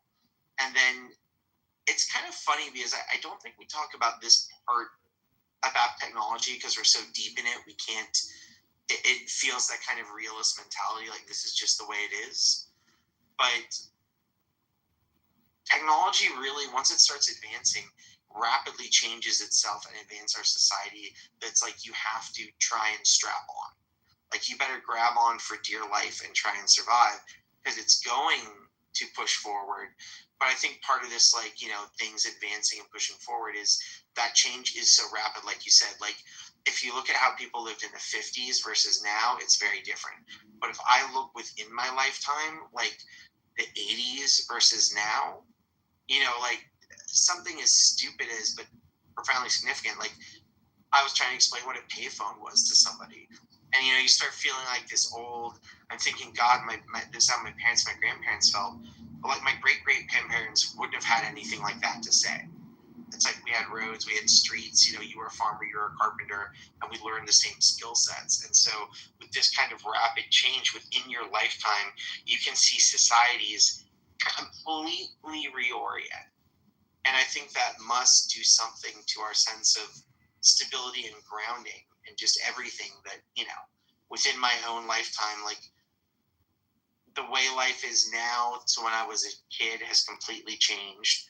But imagine what's going to be like when I'm like an old person. I mean, in my lifetime, I'll probably see 3 or 4 kind of generational shifts. And before a generation was like hundreds of years, you know what I mean? And I wonder what kind of cognitive cost this, or emotional, just kind of like what it means to be a person is going to have. If I could, the last part, I'm not sure. Yes, things will change a lot. But to your earlier point, when you began your submission about people advocating for more of something in their society, but maybe not enthusiastically wanting to sign up to do it themselves.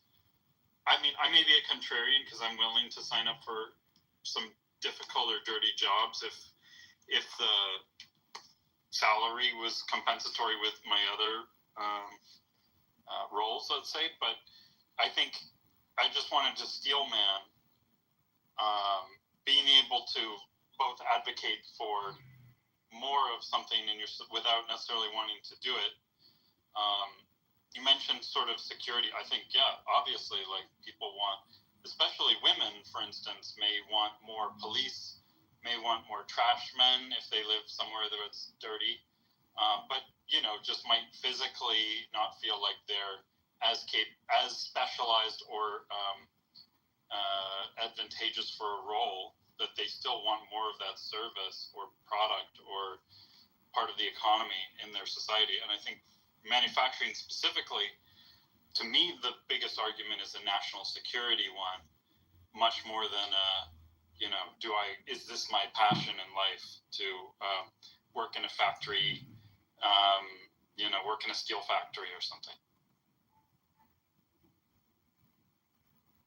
Just out of curiosity, Double, like, so you're saying, I don't know what you do right now, but some sort of white collar job. So you'd be willing to go like work in a factory for the right pay?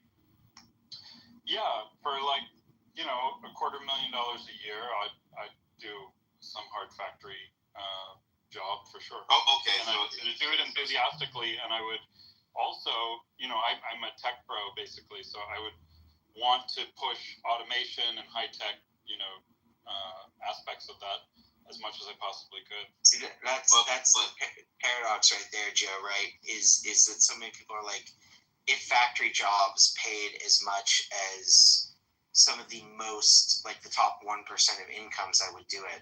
I mean, I think at any job at which you're paying $250,000 a year, and then, the second of it. And then if a lot of the difficult parts are automated where I don't have to do it, but, would one want to sit there at an assembly line and grab a Torx wrench and turn 3 times every 5 seconds, 8 hours a day?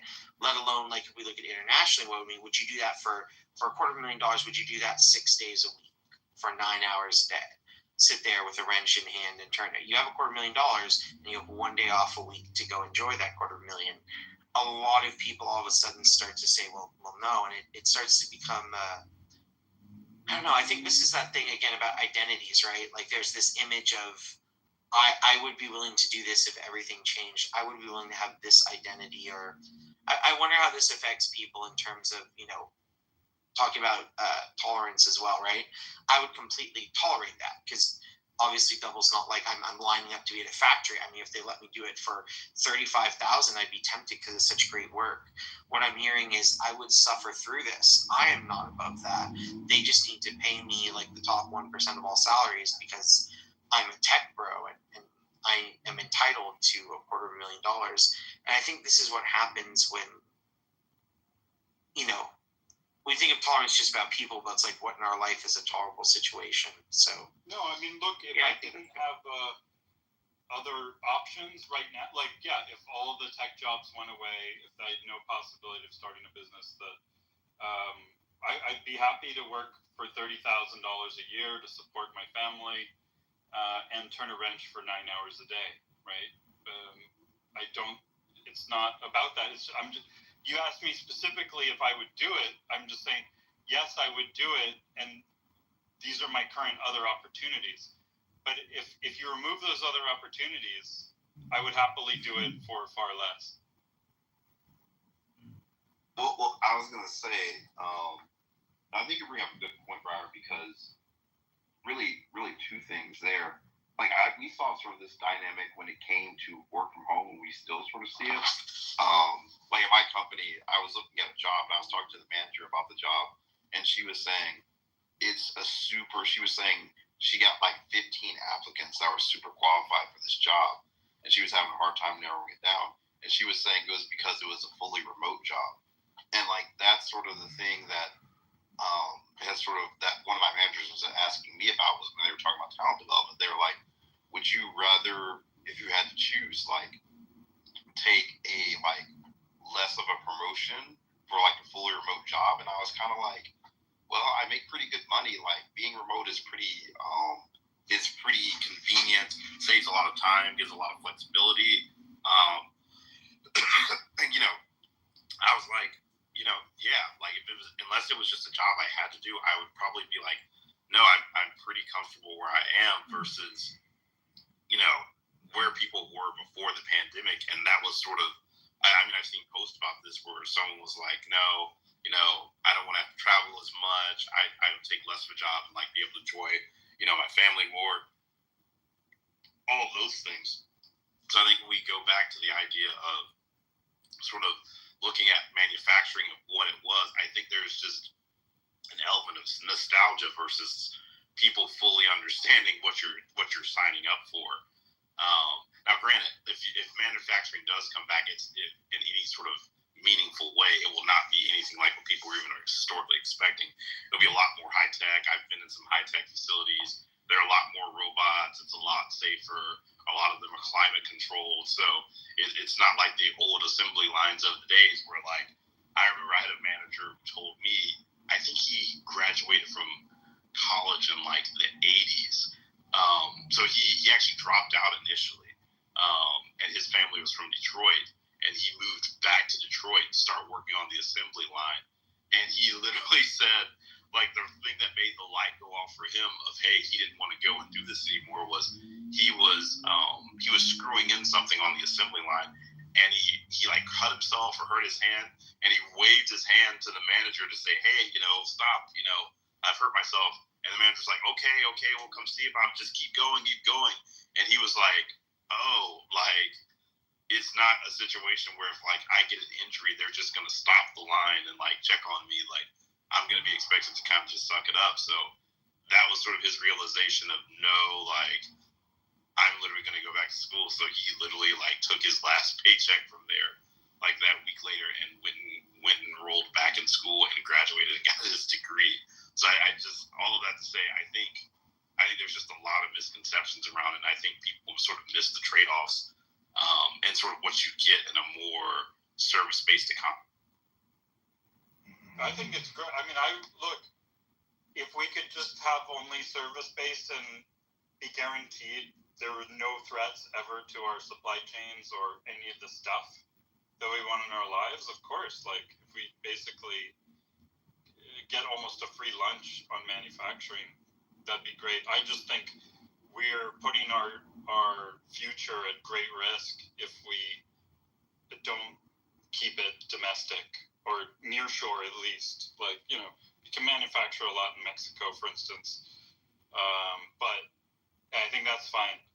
But yeah, if you're relying on things in Asia, like I'm not sure that the oceans are going to be safe for transportation going forward. So I think a lot of people just take for granted the last 30 years and pretend like, oh yeah, this will go on forever.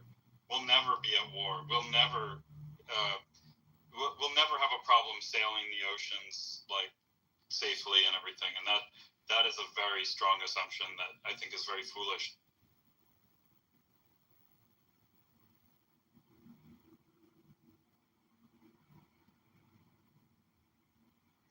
Yeah, I think there's this desire that most people have to have life organized in a certain way, but not to do that themselves. But we want things organized that way because I think a lot of times I say we, and I know I actually think it's something I should stop doing. A lot of people mention that. It's a good point. The twos that we were talking about, but in modern American culture and a lot of developed nations, people aren't willing to do that work. Like a lot of people will come and say they are, but until they've gone to a field, like there's a sign right now, it's being circulated pretty broadly that in Louisiana, they're exporting a lot of these migrant workers there because they're very openly hostile towards immigrants because it's a region that traditionally doesn't rely on a lot of migrant labor compared, every state does, but comparatively less so. But they have apparently blueberries there. And those blueberries are very, very intense work. It's a 9-hour day. You work I think it's 7 days a week for 6 to 8 weeks. So it's just every day you're out there picking, and they expect you to work 11 to 12 hours, and it pays $10 an hour. So they're putting out all these signs everywhere, need people. And so far, I think they've gotten 7 people. And this is an industry that's going to need, in the thousands to tens of thousands. And so there's a panic in that state. What do we do when we need this massive workforce? And there's all these people saying they want to work, and we're paying well above minimum wage, and nobody's willing to do it. And so they go conversely, well, that's fine, but then blueberries are going to go up to, the cost of eggs and stuff like that. And everybody's not willing to tolerate that either. And I think there's this line that we don't really feel comfortable saying, but we put, going back to identity, we are willing with certain identities to be like a subclass of human. And we accept that it's tolerable for them to suffer in ways we would never suffer. And somehow, I think there are some people that morally feel very compromised by it.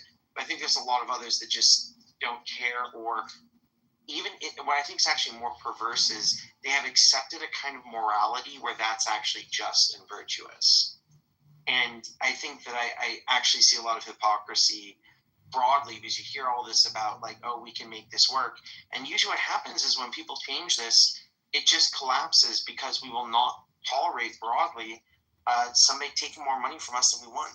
That seems to be the standard by which we judge our lives and our value. And, when you look at that, people just don't buy the product if they think it's too expensive.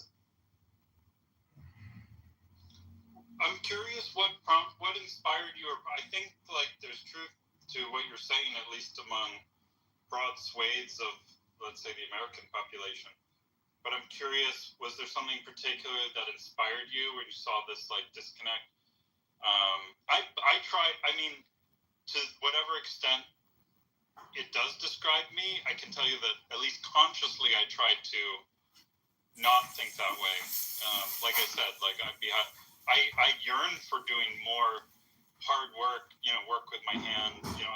My parents never taught me how to do handiwork, for instance. They just would pay someone. My uncle taught me because he was much more handy, so I spent time with him. And we did all kinds of work on his house, and I really appreciated it. And I like to think of myself as someone who would be willing to work hard with my hands, do physical labor, dirty jobs, and whatever. I just happen to make a lot of money sitting behind a laptop, sipping coffee, traveling the world. It's just how it worked out. But I don't think, whether my life looks from the outside like what you're describing, my mentality, I really don't think is that way. But I'm sure that there are many people for whom that is the mentality. But I'm curious what inspired. Wait, double. So would you be willing to give up your lifestyle? And I guess also caveat it with, you'd be willing to not experience, sitting or a Rasul or a Nabi. So is your position that the Nabi or the Rasul would basically have absolute ilmul ghaib? Or with regards to knowledge, what's the that would make the country that I fealty to be more secure for the long term, so my kids can be secure in their lives and everything for the long term. I am okay with policies that adjust the economy such that the blueberries cost 4 times as much and whatever, so that things are secure versus, and then if then, whatever. I'm for things that would push me towards then needing to work physical labor in a factory or whatever directionally versus, and I'm willing to do it myself. I'm starting to look at, what manufacturing jobs might there be, because I think that's the future, especially robotics and all this stuff. It's not just, I've been building apps, been building websites, but I think please don't scroll. I'm getting towards automation, physical automation, robotics, etc. And I'm really getting much more interested in material science. Just one thing I want to make. Please don't scroll. I'm just trying to become a big content creator one day, but I have no supporters.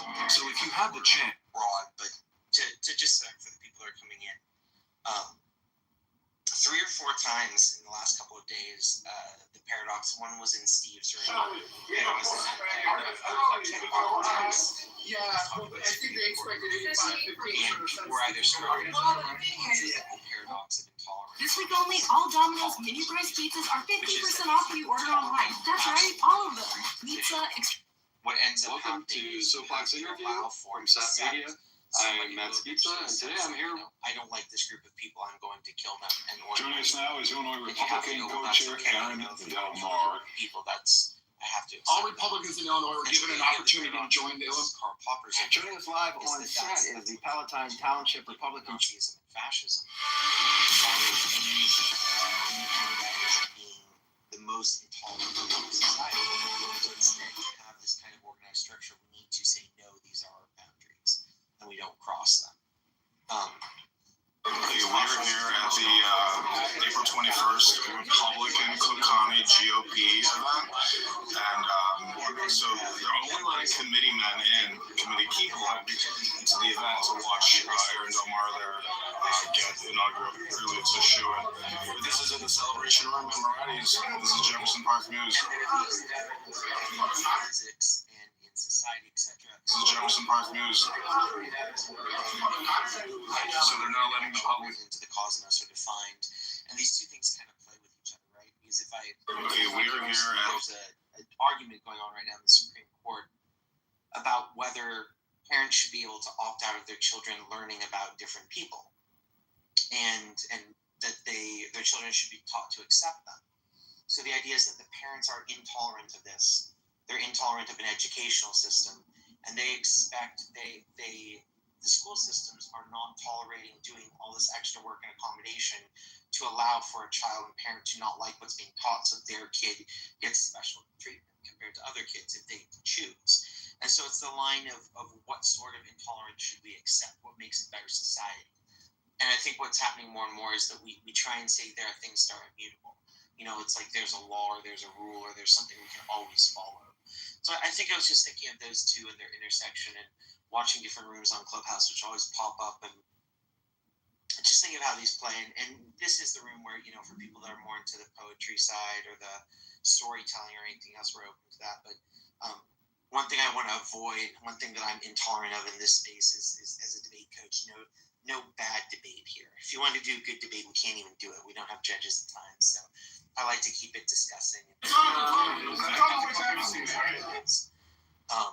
But yeah, that was the genesis of the room. Kind of giving us a short spiel about that was kind of vibing off of where you were going.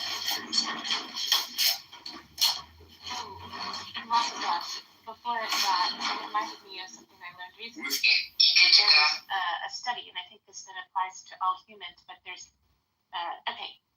they did this test first with children.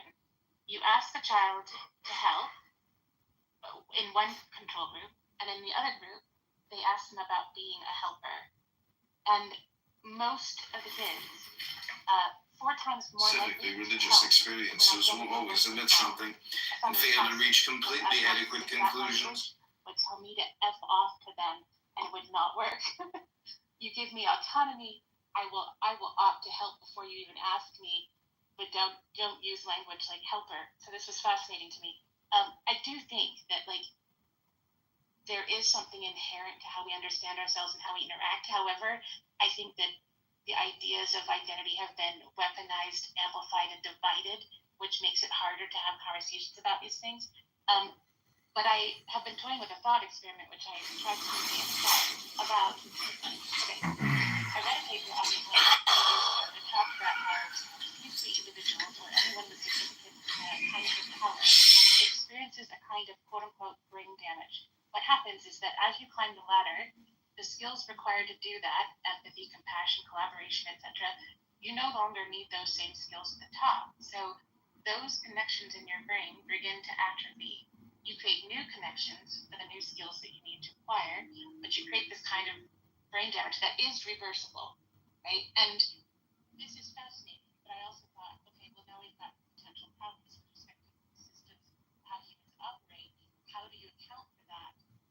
And especially when we're asking people to do cognitive empathy. This is when I started toying with the idea of what if we had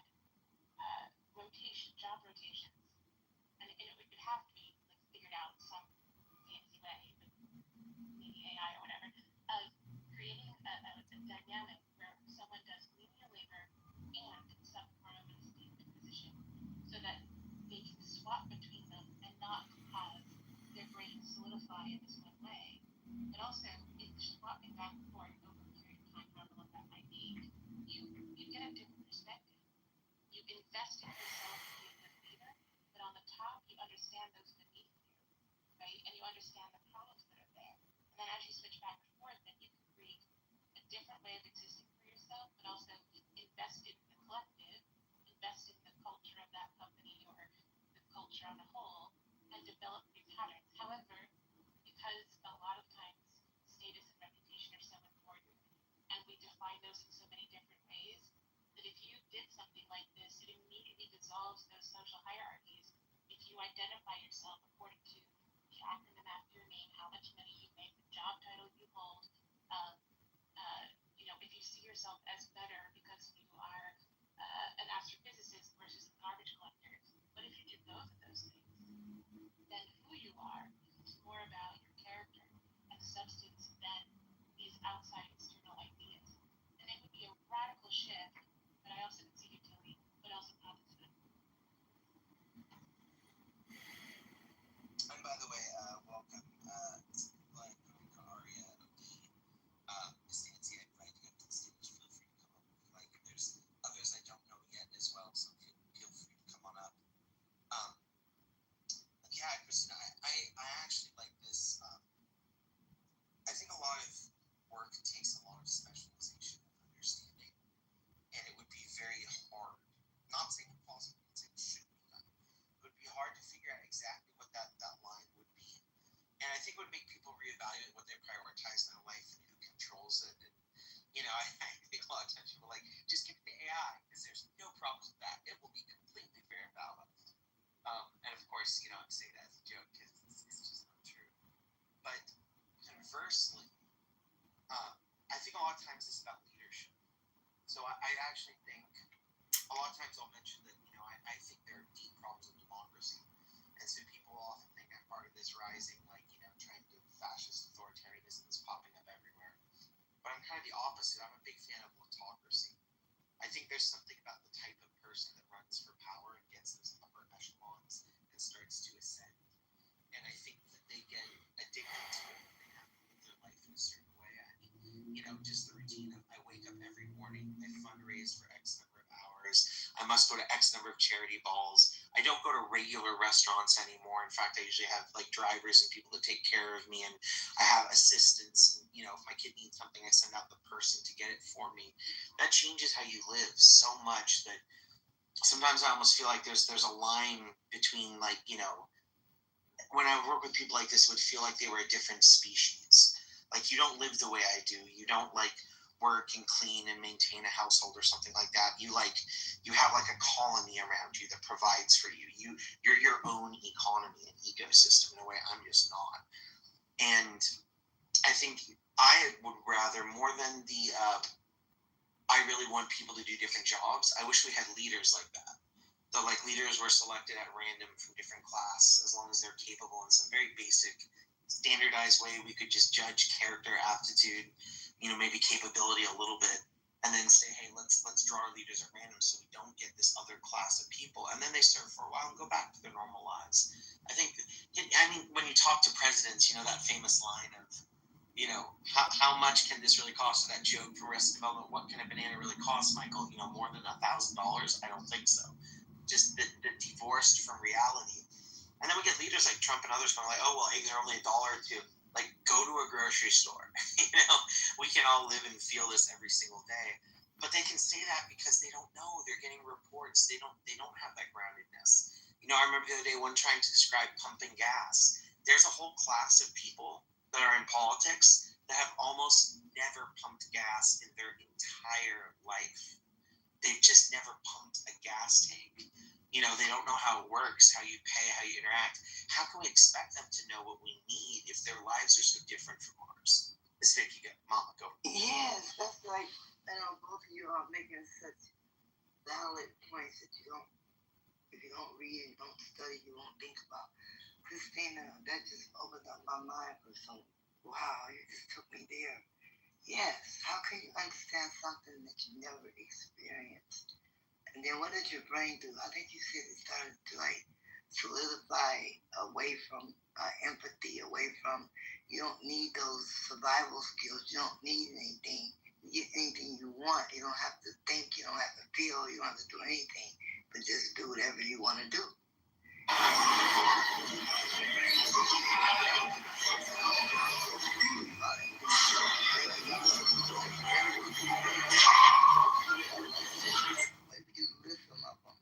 And then the point that Bree was speaking about too, on I'm not a speller, but autocracy, which means, the government does whatever benefits them. Nobody's loyal or, autocracy.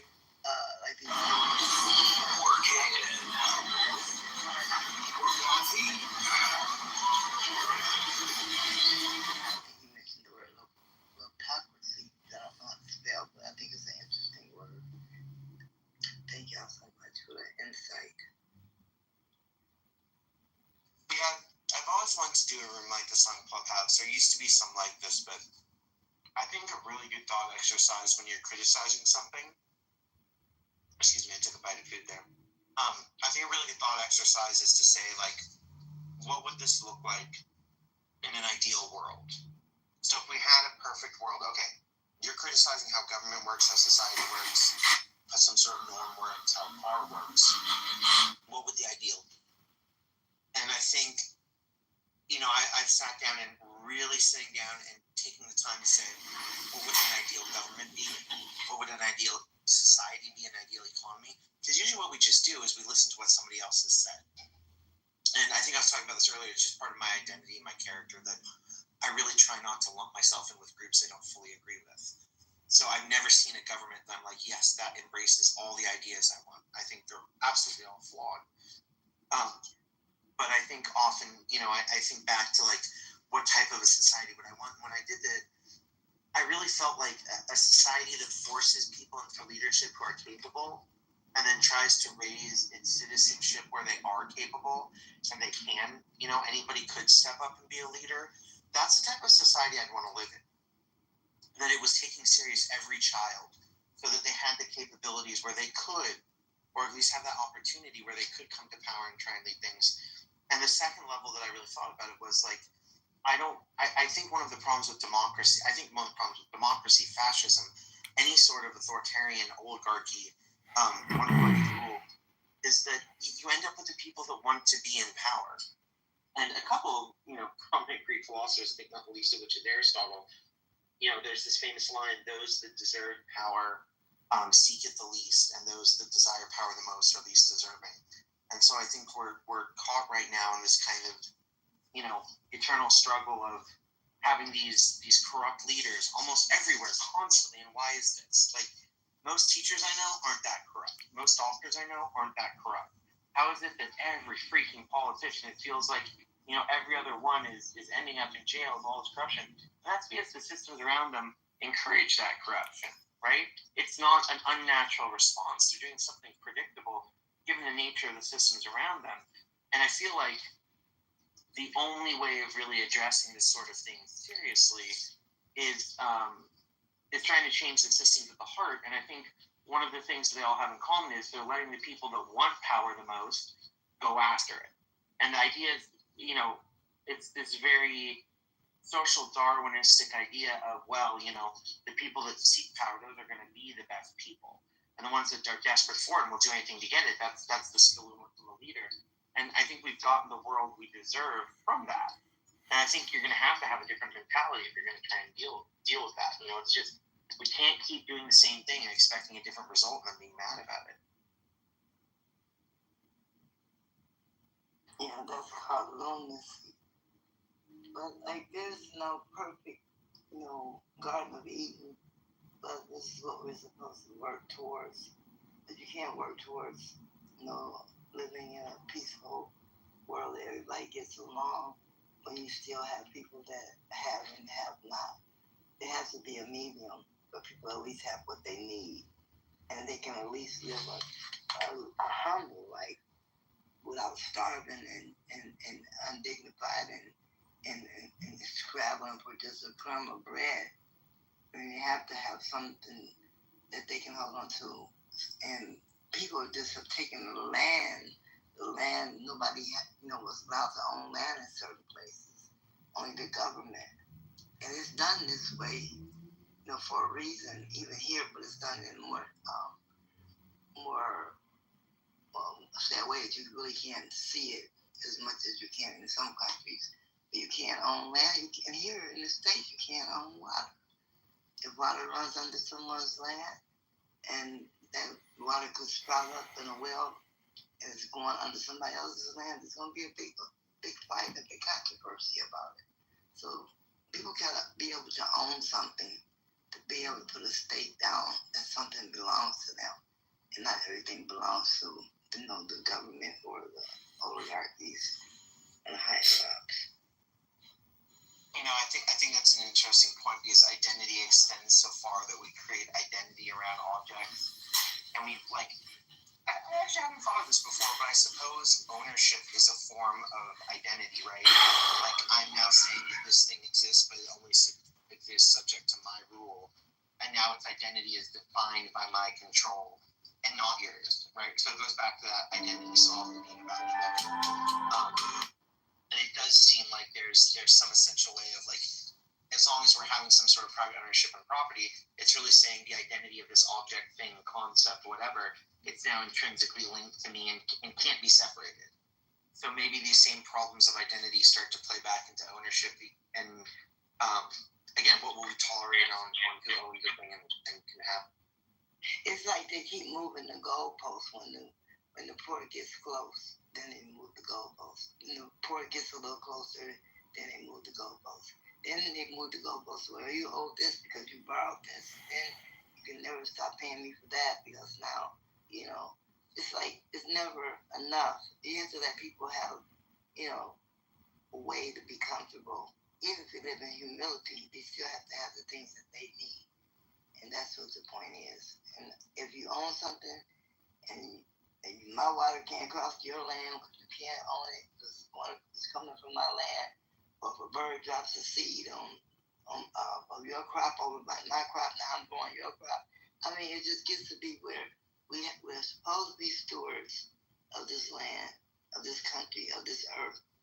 And we have to learn how to do that without all of this and letting people that have no idea, no clue, no spirituality, just come and just step up and take charge. And that's what's happening. They just stepping up and taking charge. And the humble, we just sit there like, what are we going to do? And have conversations with no power. And just a quick welcome to so many friends and people I know and recognize, and some that I don't yet know that well. Feel free to come on up here and, share and talk. That's the whole reason this place exists. And, one thing that I really appreciate is I think there's a way of talking about this to try and win something. But I think having a conversation that's genuinely centered around like an empathy and care, it actually exposes how hard this is because, I think a lot of this I'm starting to notice through this conversation is consistently coming back to how much work something takes. And that, we're finite creatures. We're all going to die, spoiler alert.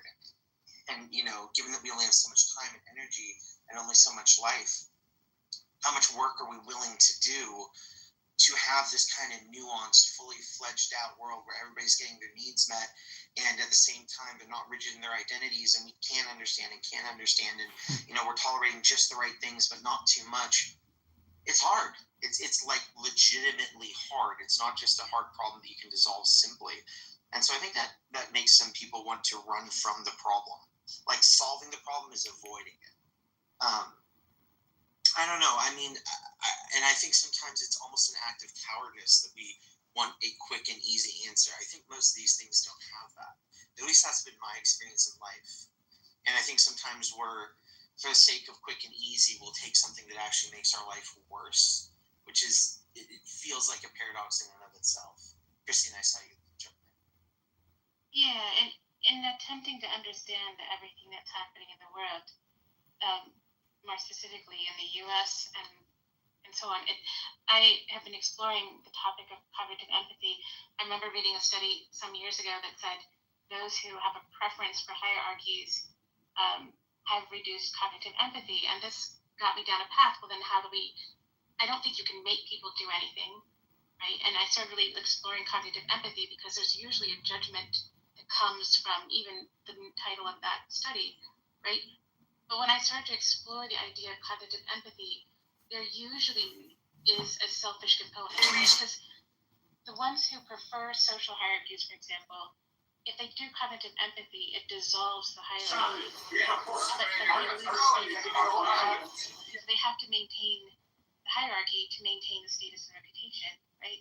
And if we can recognize that, this isn't necessarily a moral thing, although I would prefer not to have them. This can be just a human thing. Because if you find all of the reasons why humans do the effort of cognitive empathy, because it's not the kind where like one person yawns and you yawn too. This is the stuff that requires you to actually put yourself in their shoes, not yourself in their shoes, but trying to see through their eyes, right?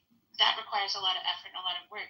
But if we can recognize that the humans are incentivized by, I'll use the word selfish, but that doesn't necessarily mean it's a judgment, more like it's self-oriented reason, right?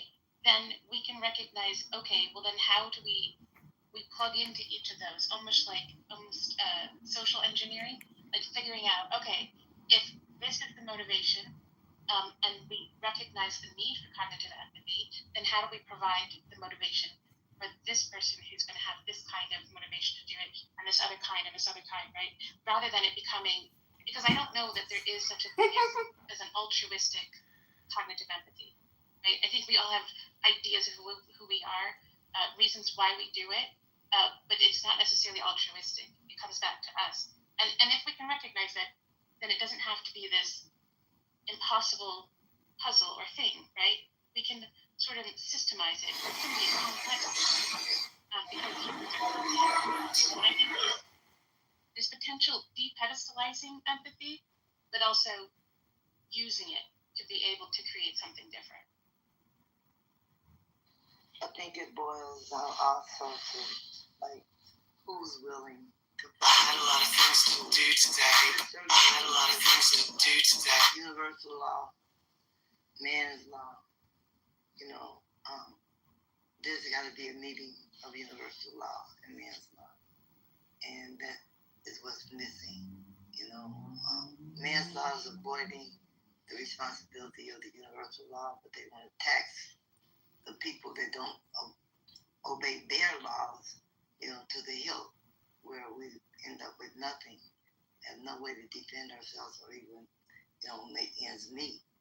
At the same time, they are breaking all of God's laws in the universe, and they're doing everything wrong with that. So what do we have? We have nothing to fight with. We have to start somewhere.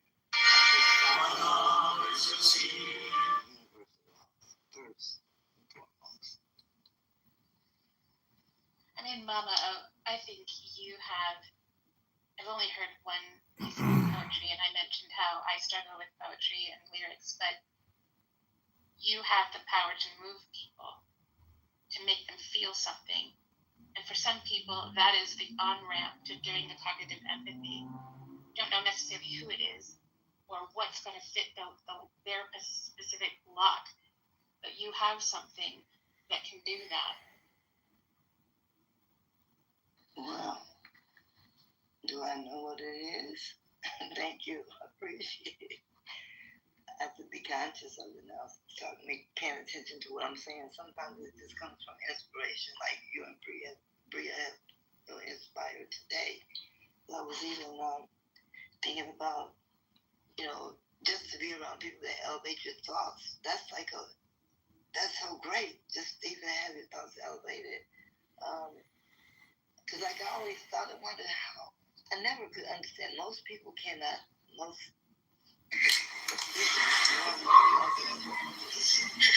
That even with flaws are not so bad. Keep smiling. Nothing's miserable. Understand a person that's totally demonically evil. We can't understand that. That's the question most people ask every day. They see things on just the regular television shows. It's always like this new show that's out.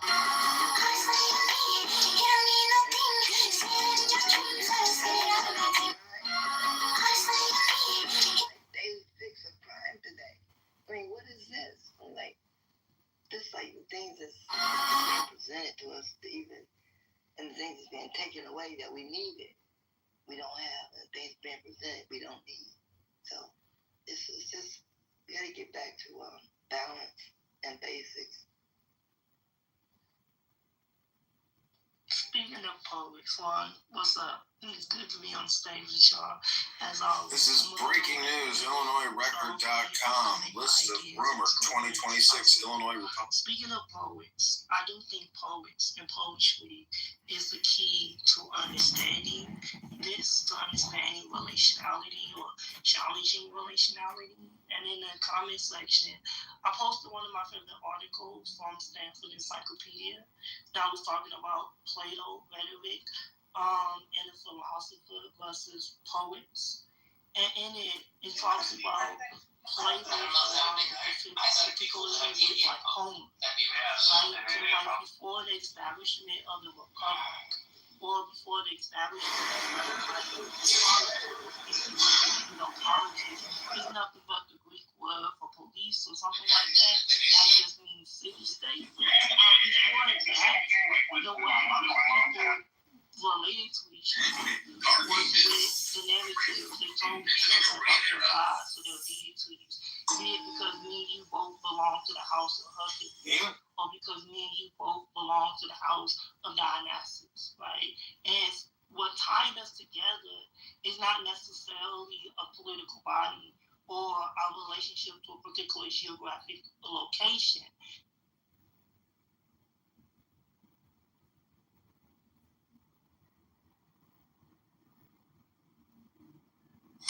This is IllinoisRecord.com. Breaking news. Thanks to everyone sharing yesterday's article. Sean Morrison resigned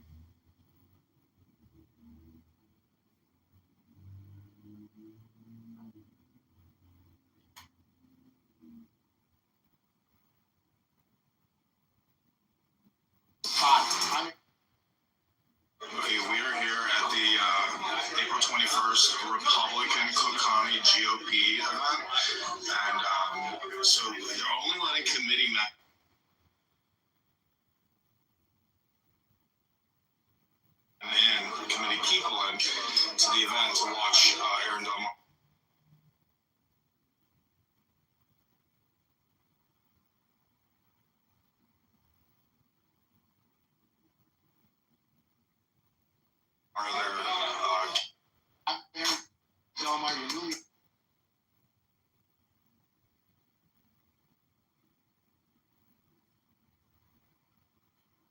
It's fucked up, man.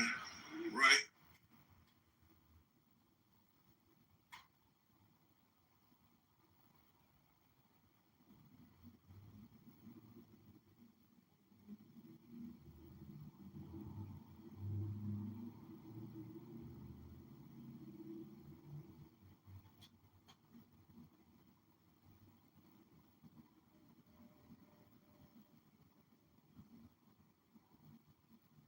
בני ישראל הבאים מצרימה את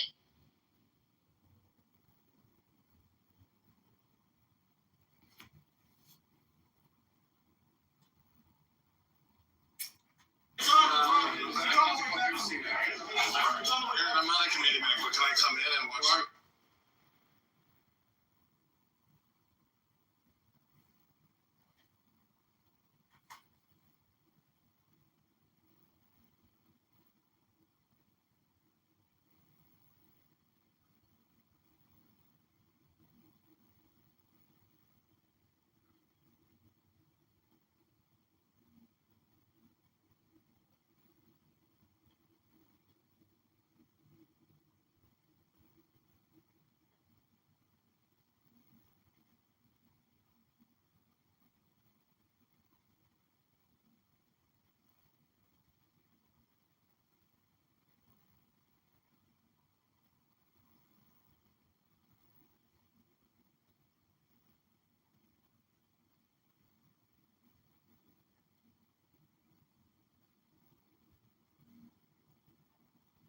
I'm in and watch it. I'm John.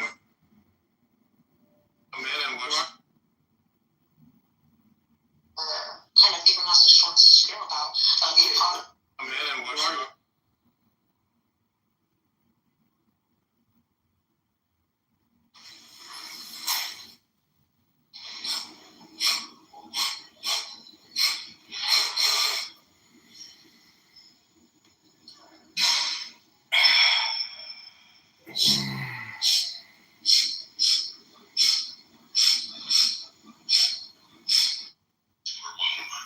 This dome which hideth, which absorbeth me. This is the night wherein I am lost. The love through which It is. There's a The charm continued. Knowledge wandered north.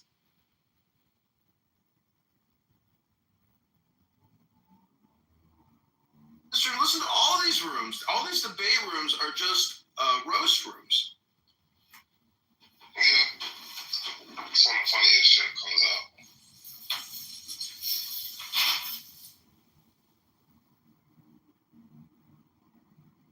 The fool, the fool, the fool. Affirmation. I now follow my heart.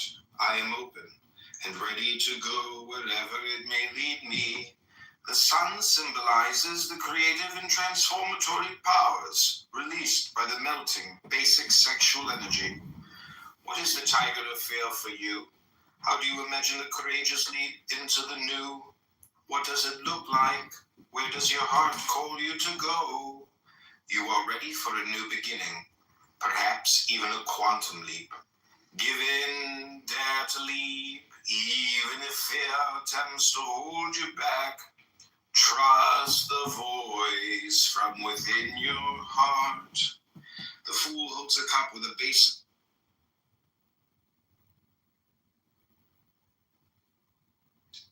Is the section. The second one is nonsense because you're saying. Assalamu alaikum. I just want to say I don't even buy this principle that we could act out something that's, let's say, evil, malicious, or let's just say some sort of vice if it brings about some greater. They want to help shape the new world order. This is a task world order in all its dimensions. So there you go with that New World Order talk, 1959. Did they say Did they say all its dimension? So he's from Houston and Chicago. Yeah, he's from Houston, Chicago. Yeah, man, talk shit. Chicago, Houston. Yeah, Chicago. Yeah, so they got all the street.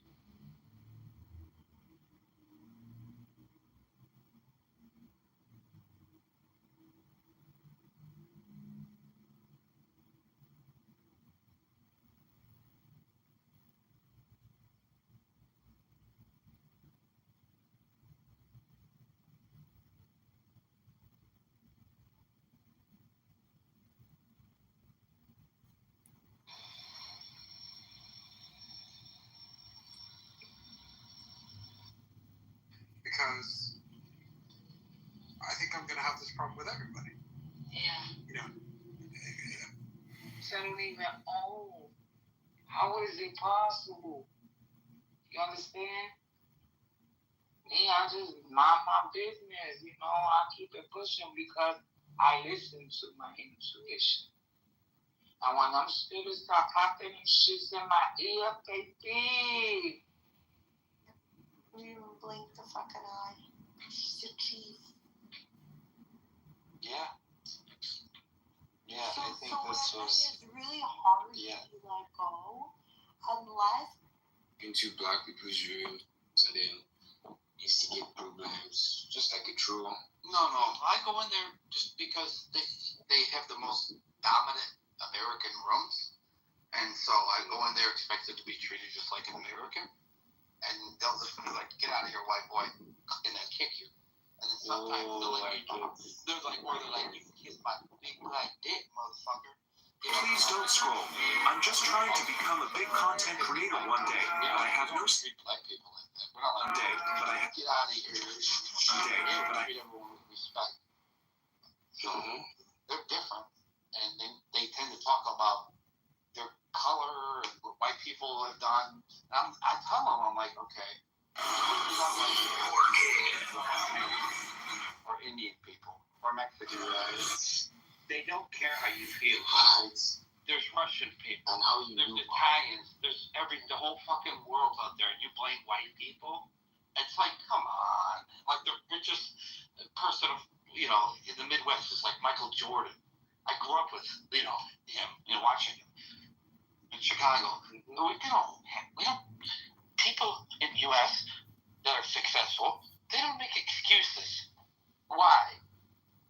They just move. The most successful people on the planet don't make excuses for themselves. True. They move. They move on. They do what they have to do, and that's how winning is done. Only cowards blame other people. Oh, I couldn't do it because some Asian guy took my job, or some black guy, or some white guy, or some Muslim guy. Well, come on. Grow up. And that's what these people think. Some of them, the ignorant ones.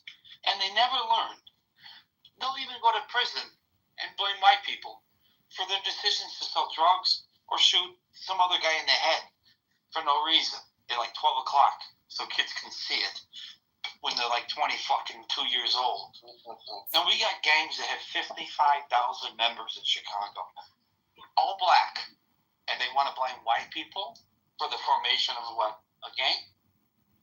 It's stupid. And we're done with it, so we move away from them. I love black people, but I hate ghetto people. Okay. Now I get your whole ideology about this whole black and white thingy. You don't hear black people, but then the ghetto people are actually causing more harm than good. So whether a black person or a white person has all the rights in the world to not just like ghetto people, not just because you're black, man, because you think like an animal. So I don't fuck with you, and it's not about your color or where you're from. It's just how you think and how you interact with the world around you before you start thinking about color. My biggest problem is I've had black girlfriends. I mean, in real life, none of this bullshit. I don't call it for women. That would be stupid. in real life, because like I grew up, you know, half my neighborhood's black, half white. You know, it's like South Africa shit. You know, almost. So it wasn't a big deal. So these people out here trying to make it a big deal. Like, fuck. Like they don't understand. Like, yeah, I grew up black people. I'm a lawyer. Fucking, the fuck, like they whoop your ass and shit for your bicycle and stuff. I mean, you had to learn how to fight, bro. I ran faster than half of them. I mean, shit, I danced, I boxed, all that shit. I mean, just, and then I would even rap battle them. Because I'm like, you ain't, you know, like Eminem almost. Because if you grow up in a black neighborhood and you're white, they say, you're not as athletic as us. You can't jump, right? White men can't jump. Yeah, they say you're not as fast as we are. And you're not as you know, so... They you know, pick on you if you're white. Yes, I understand. They start doing it, and then when you like respond, then they play victim. Like, oh, now you're trying to be. So the blacks will pick on you, and you know, say you got white privilege. I'm like, I go to the same shitty school you do, but then you know, they don't. You know, you fuck. Oh, well, your parents got money. I'm like, oh, okay. So it's my parents that are like divorcing over fucking money. You know, so you just want to be like. Fuck these people. So what happens is immigrants come, they replace those people, and those people stay in the same shitty position they're in. Meanwhile, Mexicans, Hispanics, Nigerians, actual black people from Africa are coming over, doing the jobs that they're like, well, we, you know, they'll say all these things, but they never procure them or do anything about it. They just are ignorant. And then they're like, mean to the African immigrants. And it's like, it's not about black and white. I want to make that abundantly clear about African Americans or black Americans. They don't even like Africans.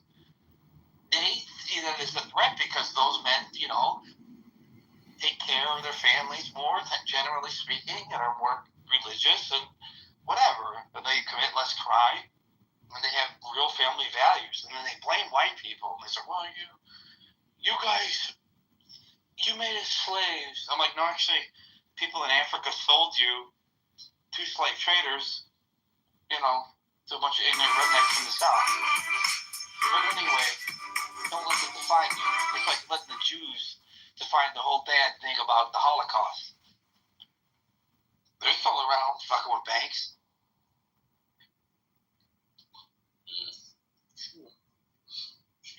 I mean, it's like that's how winning is done. That's how, you know, you be a victim or die. Have compassion, but also be righteous, reasonable, you know. Let go of your ego. I could be black, or I could be anything. So I always put myself in the other person's shoes.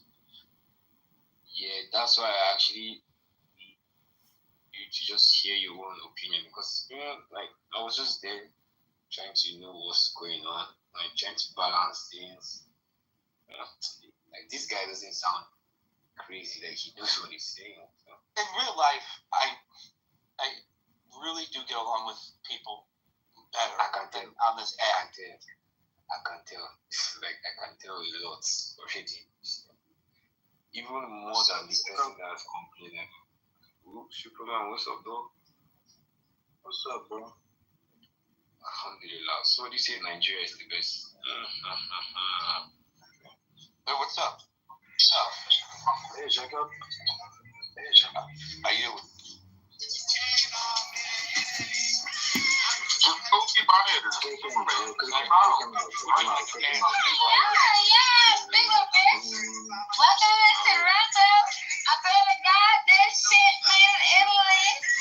When I catch her dad looking on my block, I'm gonna make her put me on that wheel.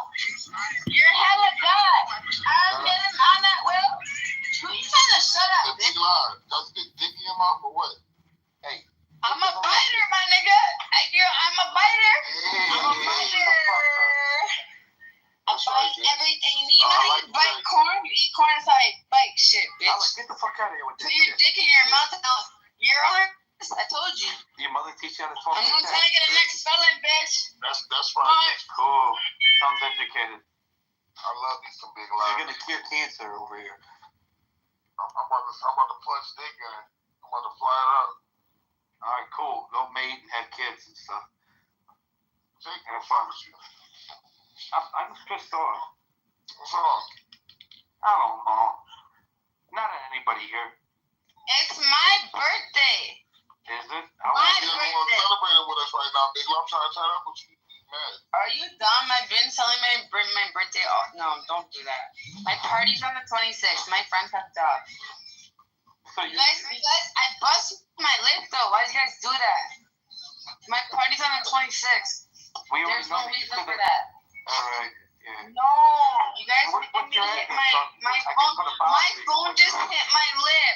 You made my phone hit my lip. It hurts so bad. All right, what's your I answer? want to call somebody. No, you fucking retard. I think Big one, it's big one, big one, big one, bitch. bleeding yet. Oh yeah, oh yeah, oh yeah, oh yeah, oh yeah, oh yeah, oh yeah, oh yeah. I don't give a fuck, big lip or not. I'm still gonna say my shit. Premedicatory. I made in what?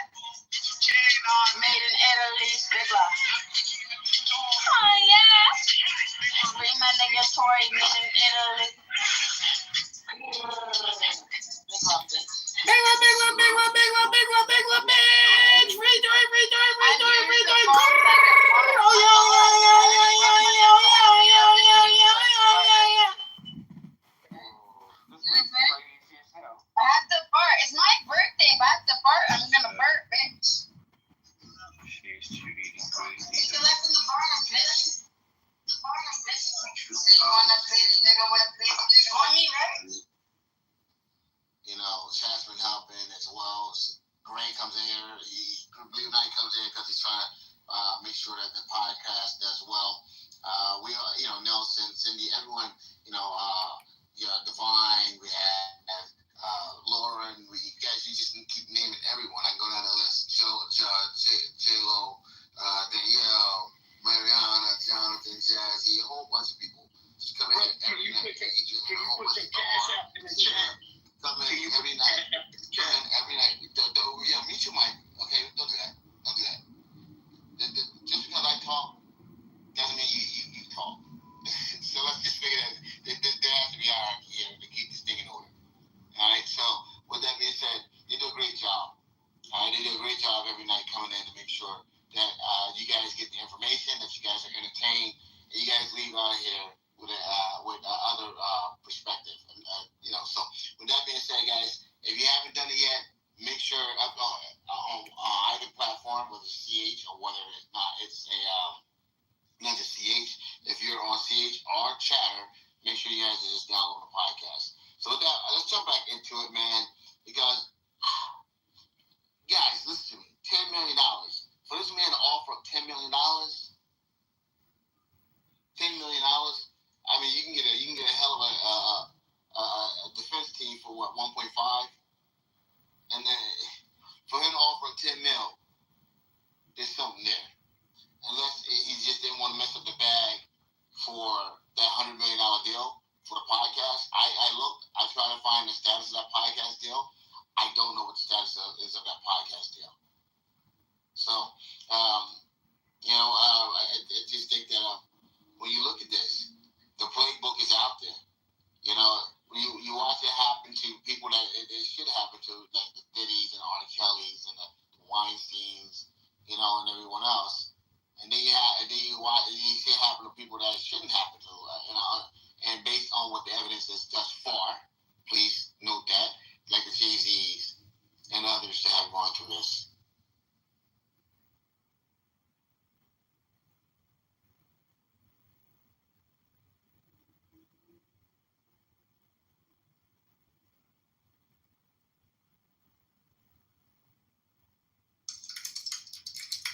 Imagine using your skills and experiences to inspire young minds.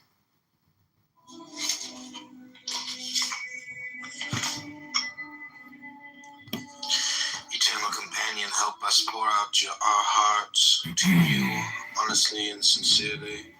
With these prayers as our guide, help us feel close to you, dear God. Life makes warriors of us all. To emerge the victors, we must arm ourselves with the most potent of weapons. That weapon is prayer.